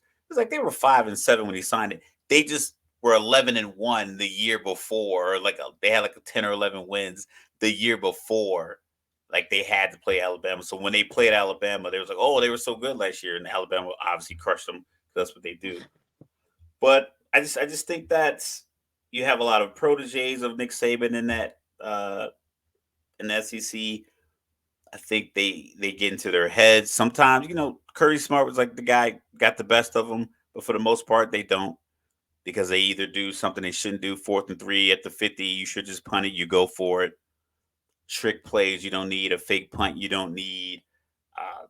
You yank a quarterback too early because you're pressing because you feel like we're one play away, and Nick just stays. I mean, he looks like chaotic when he's screaming at the defense, but Yeah, he just Memphis stays Bleak never even did get keeled. that hit. And it's unfortunate. Like it's just everybody's disciples and proteges. They don't come back home and beat and beat the leader. So I got Alabama. They're gonna slip up somewhere, maybe the game against LSU in November, but ultimately, if they have one loss, they're gonna win be an SEC championship game, and then they'll get into the college football playoff just like every year that they're available to go. Realistically, like even a year they didn't even they didn't play for the SEC championship. They got in, and then Nick Saban went up there and said, "There's nothing saying you got to play for your conference championship." And no one none of the reporters was like, "Yo, how you gonna be a national champion if you're not your own conference champion?" Like that should have been implied, but Right. it wasn't written. He was like, "Nowhere it says you have to And win it's your still conference not written. championship," because they wanted that to happen. They need like that was the first one. That was the first college football playoff. It's like you can't have an 11-1 Alabama not in it, especially with the So whole new format that they had. so I got Bama losing twice and potentially a third time. I think Texas gets them. I know last year was one of those games. It came down to the wire. Bryce Young with the heroics late. Bryce Young ain't there no more. B. John Robinson also isn't there either for the Texas standpoint. But they still got Quinn Ewers. They They still got have Arch Xavier Manning Worthy. standing over there. Yeah, they got him standing over there. They got Xavier Worthy on the outside. I like CJ Baxter out of the backfield to replace B. John. Um, and Bama, just like I said, like even when I look at who their quarterback is going to be, even I don't care who they pick, I don't think it's a good quarterback. Now Bama's going to probably rededicate themselves to the run this year, which is what made them successful back in the earlier part of the 2000s when they Yeah. were winning national titles. But I got them losing there. I got them losing to LSU. Um, So you got Florida State beating LSU. yes, Yeah, Alabama losing at home and to even LSU. crazier, I got LSU winning the SEC. I got LSU beating Georgia in the SEC title game. That's a hard pick.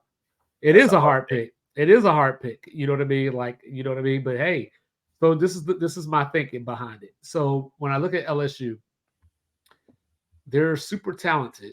Malik Neighbors could be the best receiver in college football. Jaden Daniels is probably a top 10 quarterback in college football at his best, but I just don't think he's at his best consistently enough. I think their defense will be better, and they have a great coach now. So, Brian Kelly coming in from Notre Dame last year, year one, got him to the SEC title game. I think they played Bama late enough that Bama could have their quarterback issues figured out by then. Because that's the tough part of the pick is that Bama. I'm essentially saying that Bama's going to lose at home twice. That's the problem within itself. Yeah, But I just think that they play Texas early enough to where the quarterback issues won't be figured out just yet. I think LSU is just better. As far as Georgia goes, I got them losing at Tennessee. That should be their only regular season loss on my books. And then they'll lose to LSU in the championship game. So they won't be playoff eligible in my bracket. So I got LSU and Florida State in the playoffs so far. all right. I'll jot these down for you. Yeah. You got LSU, Florida State. You know what I mean? And I wouldn't be surprised if Tennessee got to the SEC title game. I just don't know because they lost Hendon Hooker. Joe Milton has experience. He's got the arm, but I don't know if he has the brain. And I don't mean that negatively, like he's dumb. I just mean I don't know about Has his he seen enough? IQ. Has he seen enough football to know to because it's his arm is ridiculous. I saw him. That's what I'm saying. He threw Those, like an 80-yard pass at the Manny camp. yeah, and you know what I mean. And they also add A&M to their schedule this year, who they don't normally play. That's going to be a tough game. Bama also goes to A&M this year, and if we look at the last 2 years, last time they went to College Station, A&M pulled off the victory, and then last year in Tuscaloosa, we talked about how Jimbo may or may not Screamed out, have screamed screamed out the out the player's name. name. Yeah, Yeah, so and guess who started that game at quarterback last year? It wasn't Bryce Young. It was one of the guys that might be starting this year. So we'll just see. I think Tennessee has the matchup problems for Alabama. The only problem is the non-logical way of looking at things is that you don't want Bama looking for revenge against you. at So that home. yeah, so that's where LSU could get into trouble is they beat Alabama Bama losing last year as twice well. at home is It's wild. like, I mean, you're prognosticating, and we'll keep this. We'll mark this, Yeah. as our 824 podcast, because I don't think I can't recall without doing any research. I can't recall that happening in a while under Nick Saban. Them Oh losing yeah, I'm two sure it's games been a at long home, time. Yeah, I'm like sure it's been a long maybe time. back in like the John David Wilson But days, or as like but as something jo- like but as that. Josh but just as Josh Pate says, just because it hasn't happened doesn't mean it can't happen. Yeah, that's normal in regular worlds. This is college football world, and there's some constants. And SEC, for whatever reason, is a constant. They're probably going to have two teams in, I imagine. So Yeah, we'll see. And then you got the Big Ten. I got Michigan over Wisconsin. But like the interesting thing about the Big Ten to me this year, because last year we got Ohio State and Michigan in. So what's interesting to me this year is that if because Ohio State has quarterback questions, but obviously they're still uber talented. Marvin Harrison Jr. Penn State has Drew Allard coming in, and everybody's on the hype train about him. And I was just envisioning this scenario because I just like chaos.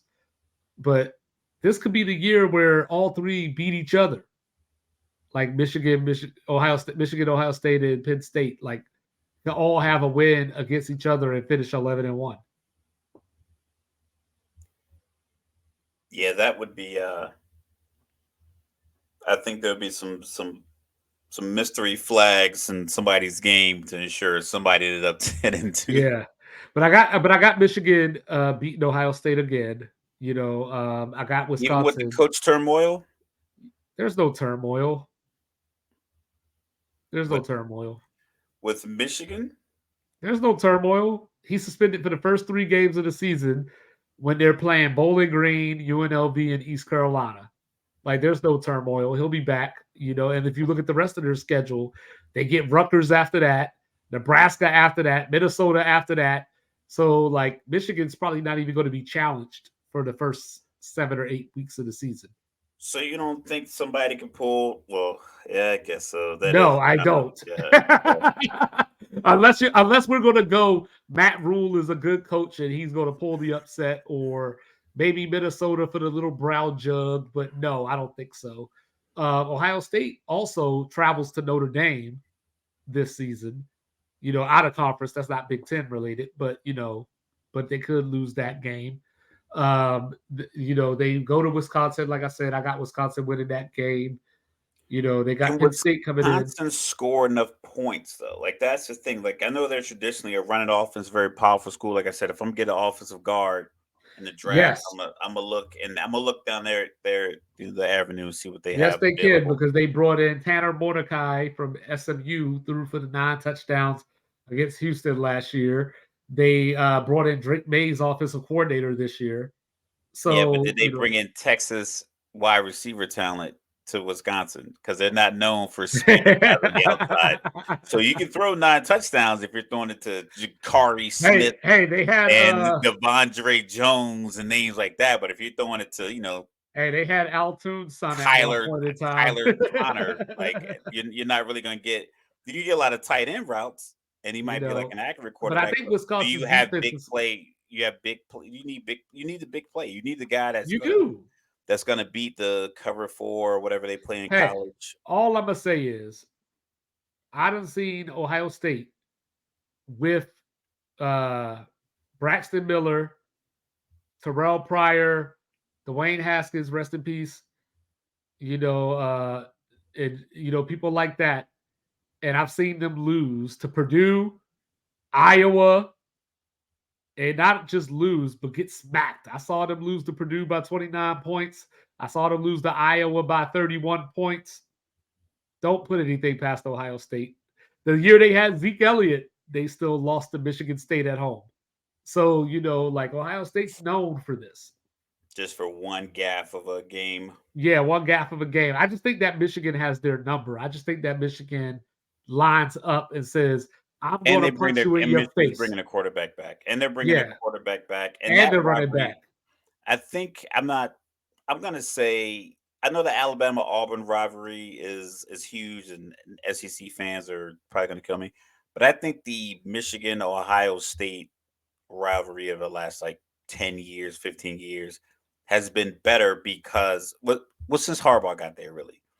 And even a little bit before, because I think Michigan would just kind of get up for that game. Just Ohio State just had a stockpile on the talent. Well, at one point in the 90s, Ohio State had John Cooper as their head coach, who would go 11-1, sometimes 10-2. That loss was to Michigan. He's out of there. You know what I mean? And then Yeah. Harbaugh couldn't beat Ohio State. Where Ohio State went on I think it was a 11 or 13 game winning streak against Michigan recently, until 2 years ago. And now Michigan just smacks them in the face and say, "You gonna like it." Yeah, and I think those teams have just been they've been just so good nationally that it makes the rivalry better. Whereas Alabama and Georgia, not your typical rivalry. They don't play on a rivalry week. You have that's the Iron Bowl. Like that, their game doesn't have a cool moniker to it. So I just think Auburn has kind of not been able to keep their end of the rivalry bargain.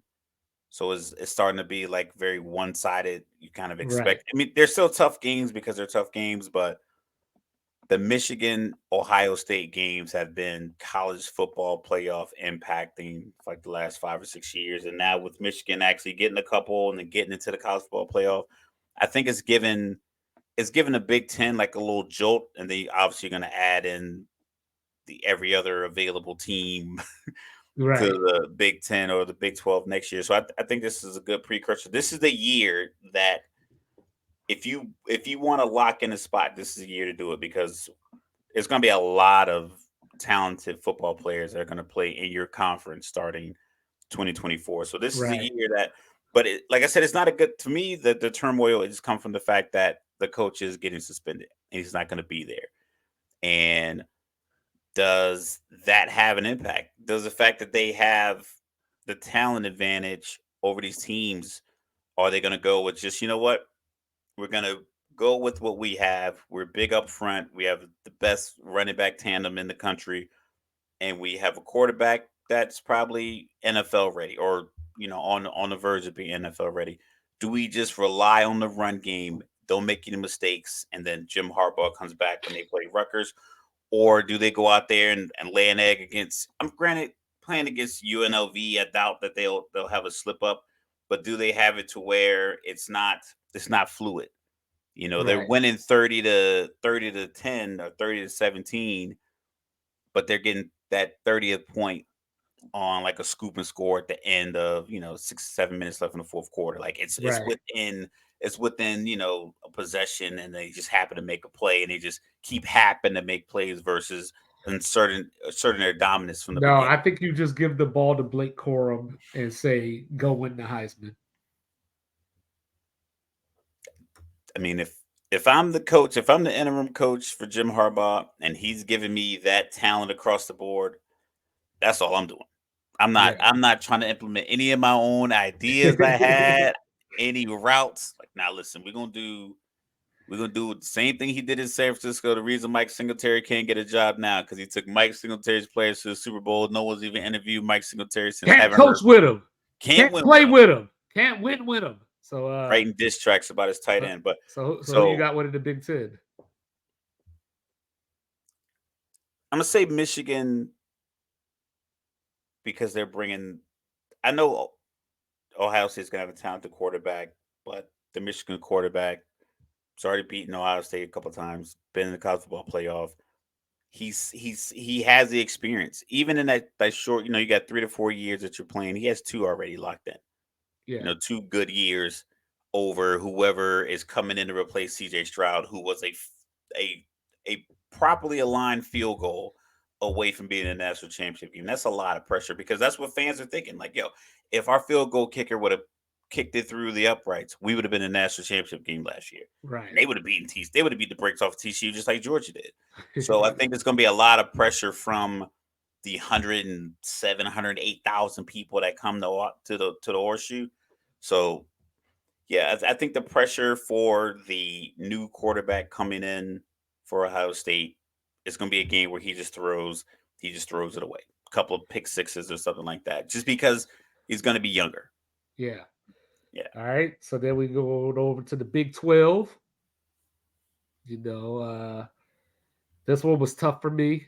As I was playing with my playoff predictor, I wanted to pick Kansas State, but as I went through the schedule, I got Texas over Kansas State. In the Big 12 championship game, I got Texas losing to Oklahoma, and they put that 49-0 on them last year. So I think OU is going to come out this year looking for blood. And then I got to get to that game, Dallas at the State Fair. I just got to get to that game.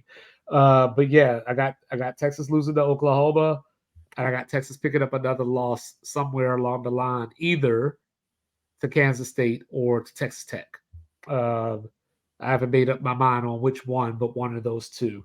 Whereas Kansas State, I think people are forgetting that Kansas State won the Big 12 last year. The same way they forget that Utah is the two-time reigning, defending Pac-12 champion. They just don't have I that dig it. cachet. So people don't want to see them there. So therefore, they don't try to put them there. But don't sleep on TCU, because not that they're going to do what they did last year, but their quarterback, Chandler Morris, actually beat out Max Duggan last year. He just got injured. So Max Duggan was able to step in because he was the previous quarterback anyway. So beware of frogs. Texas Tech looks like they're the media pick, like they're the sexy Cinderella that everybody's trying to pick this year for some reason. But yeah, I got Texas over Kansas State. Interesting, interesting. Which is scary though, because Sark has never won more than 9 games in a season. See, I was a Atlanta Falcons fan. Steve Sarkisian was the offensive coordinator. He was awful. We used to live in Utah. He was there. I just don't know how he keeps getting jobs. Well, he went to the Nick Saban school of rehabilitating coaches like Lane Kiffin. He keeps you on the sideline for a year or two, and you win a national title, You went or and then you win a job. yeah, Yeah. So I think the I like Quinn. I think his teammates like him. I've seen a lot of like little video clips. I like the way he plays. I think he's a big quarterback. I personally think he should have just gone to Texas from the jump. He should have never even wasted his time going to Ohio State, because it was Justin Fields and then CJ Stroud and then some other 4 or 5 star guys and then him. It's like, why are you in this quarterback room?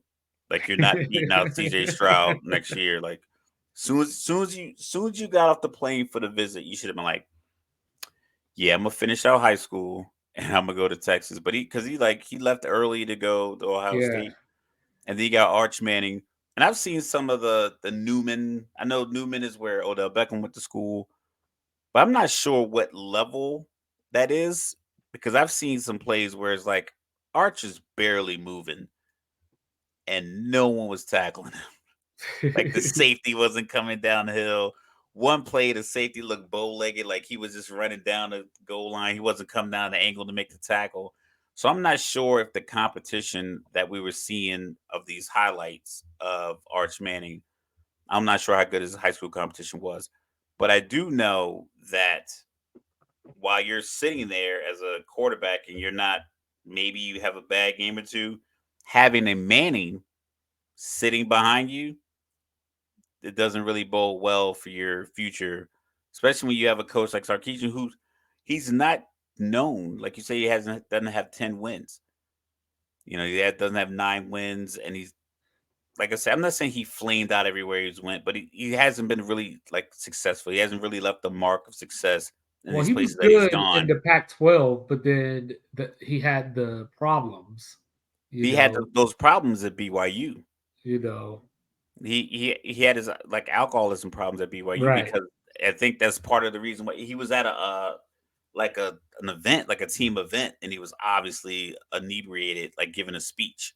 Yeah, So, like I said, like I'm not saying you shouldn't get a second chance or a third chance, whatever mean you get, but I do reserve the right to be like, I don't know how you keep getting them because you don't seem to be successful after you get this chance. Because right. he came to Atlanta, and I was like, this isn't working. And then they got rid of him, brought in Kyle Shanahan, and then Matt Ryan was an MVP. So obviously, that same core players, a better coach, i.e., Jim Harbaugh taking Mike Singletary's players to the Super Bowl, Kyle Shanahan taking Matt Ryan to MVP in 2 seasons. So I'm just not a big fan of the coach, but the Big 12 is kind of like someone's got to win it, and I think it's going to be a team that gets hot, not necessarily a team that we pick preseason. All So right. it's like So your Kansas State pick might be more accurate because like Kansas had a good run last year until their quarterback got hurt. So I just think that there are no really it's not an established dominant team in the conference that whatever team has the most seasoned quarterback or the most seasoned playmakers could go on a run. And that's what TCU was last year with Max Duggan and the guy was number one that got drafted, the wide receiver, Quentin Johnson. Quentin Johnson. So like Yeah. you have seasoned quarterback, big play wide And then receiver. they had Kendre Miller too, the running back. Yeah, so like, and that's the thing. So like, I think your Kansas State pick might be the pick. It just it's with the Big 12 is going to be an off pick. Right. It's not your standard. The SEC is going to be LSU, Georgia, Alabama You think you every think year. you think if Oklahoma State wins the Big 12, you think Mike Gundy's going to jump upstairs and I'm a man, I'm 50. I hope he doesn't do that, but it would be kind of a good soundbite. Yeah, this is the last Bedlam game, so at the very least, beat Oklahoma. But yes, then to close off the Power Five, we got the Pac-12, which is always the tough conference because they beat up on each other. They beat up on each other, and then Utah pulls off a victory in the Pac-12 championship game, and they go get beat by A Big the Ten Big team. Ten team in the Rose Bowl in Pasadena. It's weird to me that they still play it there because it's not a big stadium. Like I went there once for a fireworks show. They could probably. I mean, I guess now with the Pac-12 popularity kind of like diminishing, essentially as their conference is diminishing, but they probably could sell out a bigger stadium. They probably could play it at an NFL stadium. I think I'm glad they stuck to that tradition, but it's not a very big stadium. I'm not sure the capacity is probably close to like 50 or 60,000. Well, But yeah, and sadly enough, during the regular season, the Powder Blue Bears, as I like to call UCLA, don't even fill it up. yeah, they don't. And I was there for like a fireworks show. It was pretty dope. But I remember the seats. I think they were bleachers. Maybe they were seats. I can't remember, but I knew it was nothing really like. It just looked like a big high school stadium. It was like nothing special. Like maybe some monitors, like big end zone monitors, something like that. But it was like nothing real special about it. But it's the Rose Bowl. Utah is going to win it. Caleb Williams being potentially another, obviously the front runner for the Heisman, front runner to be number one pick. Bo Nix in Oregon, front runner. One of the guys going to be a top 5 pick potentially. Depends on how he plays this year. He could get that Will Levis treatment where it's like his stock is so high that it's going to be wagers on who's going to go number one overall. Because right now, all the betting odds, Vegas guys have Caleb Williams going number one, and we have him going number one to Arizona as Kyler Murray's dealt to Tampa Bay. Like that's our prediction that we came up with this week. So I would say just USC. I think they have the talented quarterback. Um, Lincoln Riley has to figure it out because really all they had to do is just run the ball a little bit more with running backs instead of letting Caleb Williams hobble his way through the championship game and able to beat Utah. But they Or just they kept just throwing it, and he was throwing it on the bad leg, so it was a little slower. The velocity wasn't there, so the safety just kept picking it off or well getting last there to breaking the pass up. well last season there were 131 FCS team or FBS teams because this year we're adding Sam Houston State and Jacksonville State to CUSA. But with that being said, out of those 131 schools, USC had a couple of 120s in some defensive categories. Yeah. So, same thing. If they could just be top 70 in defense, they could win the national title probably. But so I think USC, the problem with USC for me is that I looked at their schedule, said I don't like the bye week after week 3, I don't like the Notre Dame Utah back to back. I don't like the Washington Oregon back to back. I just think you got like a lot, and then close that off with UCLA in the rivalry game. So I think UCLA is going to be a little bit better than they're being projected as. I think that Caleb Williams is good enough to get USC to 11-1 and to the Pac-12 title game. I just don't like the schedule. So I have Washington winning the Pac-12. I think their schedule sets up just a little bit better, and therefore they're my last playoff team. So I got Michigan, Washington, Florida State, and LSU is my 4-team playoff.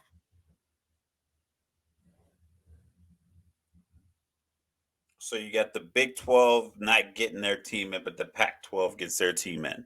Yes, I You just got to think keep the in mind, they got to travel. well, I just think that the Big 12. I think the Big 12 has the same issue as the Pac-12 that they just cannibalize each other. But I just think that this year in particular, like the Pac-12 is just top heavy. Utah, Oregon, Washington, USC.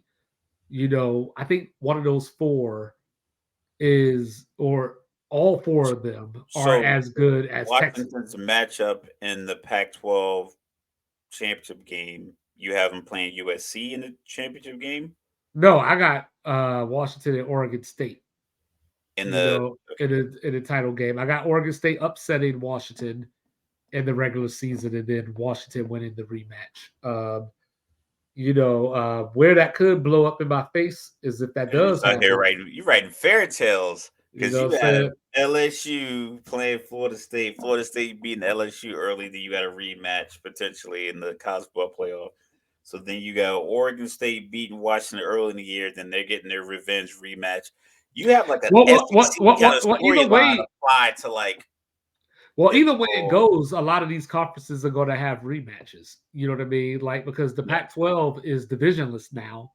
yeah, that's what I'm So saying. yeah, like the ACC is divisionless this year.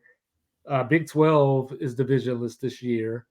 So like you have that possibility unless somebody like UCF, shocks the world, or which ain't gonna happen, or you know what I mean. If like I don't know, like Coach Prime, wins the Pac-12. So you got Oregon State, who you have them losing to Washington.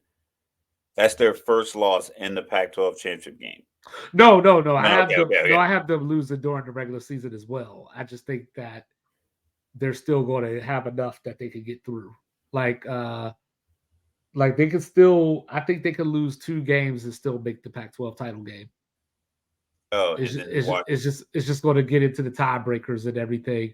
I got Washington having that one loss, but like so. For example, I the got Pac-12 just USC. yeah.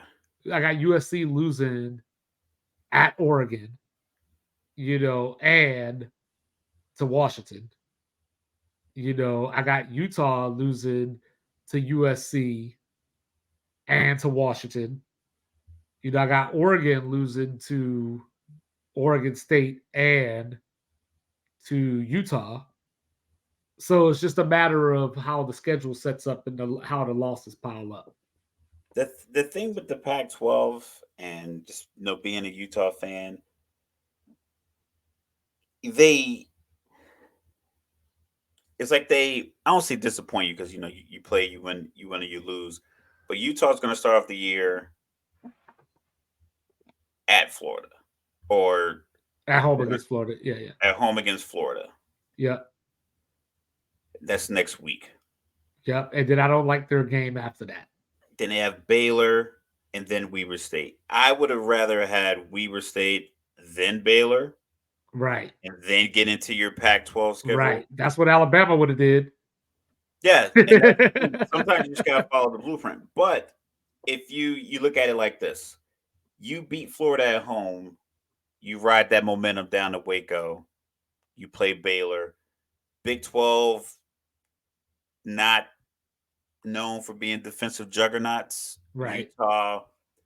Utah recruits a lot of junior college players and transfers. So a lot of their first year Division 1 players are 21-year-old transfer students. Granted they've been in some small JUCO in Cali or Kansas or Texas or something like that. They recruit Cali well. So a lot of their players are older. Not many do missions like, the Mormon mission where, I think you're age 19, you do 2 years abroad or even locally where you spread the word of, Mormonism.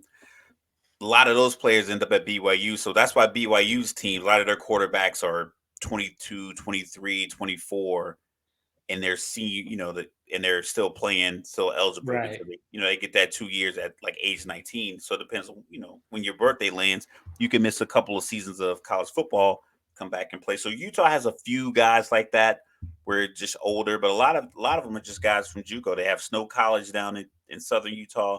A lot of guys transfer up from there. So they have a good JUCO pipeline. So when they match up with Texas, who just is flooded, any team that's in Texas, you're just getting flooded with high school talent.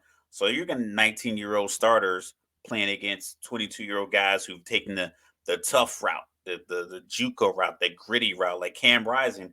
That hit, you probably seen a highlight, the hit where his helmet came off. He didn't leave that game. It was a Yeah. legal hit. He got hit in the chest. He put his helmet back on and kept playing. It's like, yo, like this concussion protocol, we're not doing any of that. So I think Utah just has a good chance. Yeah. And But oh, by the way, we don't know yet if Cam Rising is playing against Florida. hey, they better figure it out. Better figure it out soon because Florida's bringing in a new quarterback and like I said, they're another team that just for some reason gets a lot of NFL players. They get a lot of players drafted off their team, but if you look at their record, they're 7-5, 8-4. But they'll have a good win here. They'll play Alabama tough. They'll play Tennessee tough. But then they'll beat Kentucky, Vanderbilt, things like that. But they'll win by like a touchdown. So recently, like just the Florida dominance that you would expect, it's not really translating. And like I said, they're bringing in a new quarterback. Right. So Utah, two-time winning defending champ, but they were 2 and 3 losses in their way into the championship game. They just won the championship game.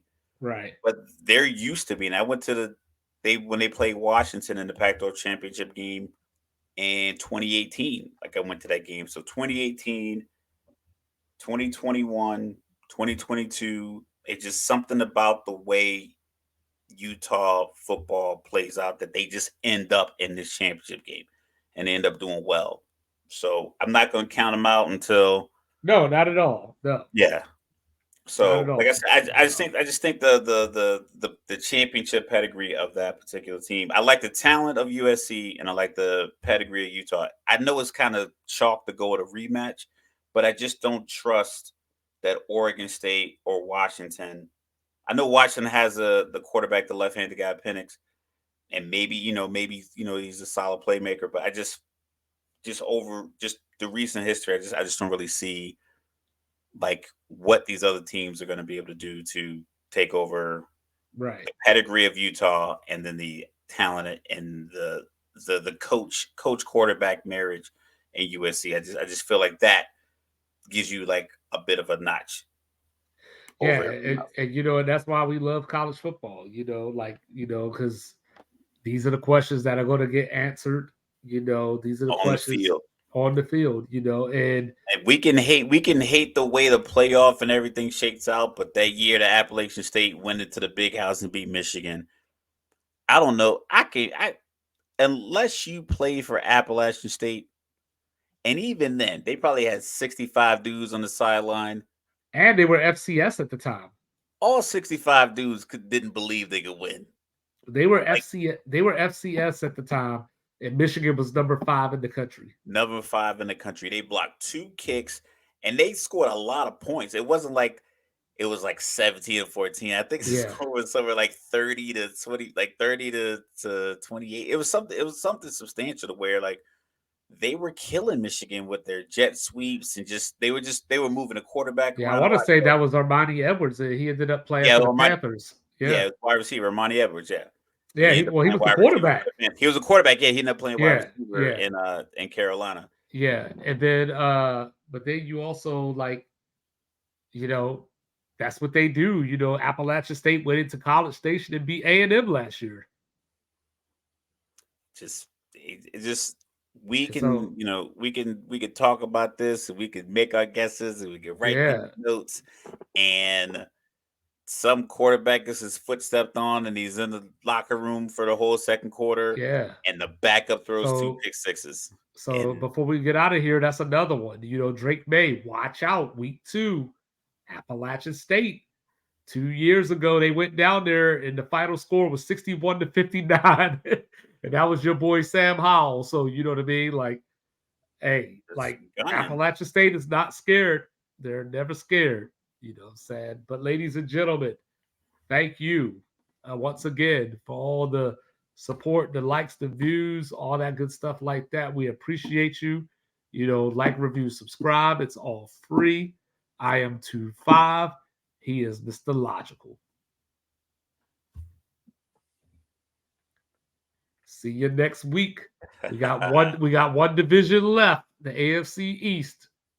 And then before we blink, y'all, we gonna be doing NBA previews. Whew. Love this time of year. You know Some what I'm saying? debates. Love this time of year. You know, so just to recap, you know, Mr. Logical, before we get out of here, I can't let you get out of here. You ain't give us your 4 playoff teams. I'm gonna hold out. Oh, he gonna hold I'm gonna out. hold out for a little bit. You know, I want to get a little bit more information because right now I would just be like, Just I'll be blindly guessing. throwing it I'll up. be Yeah. blindly guessing. I want to get a little more. But you know what? You know, we said it tonight. You know what I'm saying? I got Baltimore, Cincinnati, Pittsburgh, and Cleveland. Mr. Logical. I got Cincinnati, Baltimore, Cleveland, Pittsburgh. Sorry, Mike Tomlin. You hear this? You hear this, quarterback America? play. I think just the quarterback play. This man is wilding out. Yo, I hope Kenny Pickett proves me wrong because they've been trying to put Mike Tomlin on a hot seat for years. And He's mad. You hear the way he talking right now? He must have been hanging out with Sarkisian. Listen, I love Pittsburgh. I'm gonna go there. Look, great city, great casino with the pizza sauce on top of the pizza. I don't know about all that. The beer was good though. You know what I'm saying? All right, y'all. We'll see you on Monday. Peace.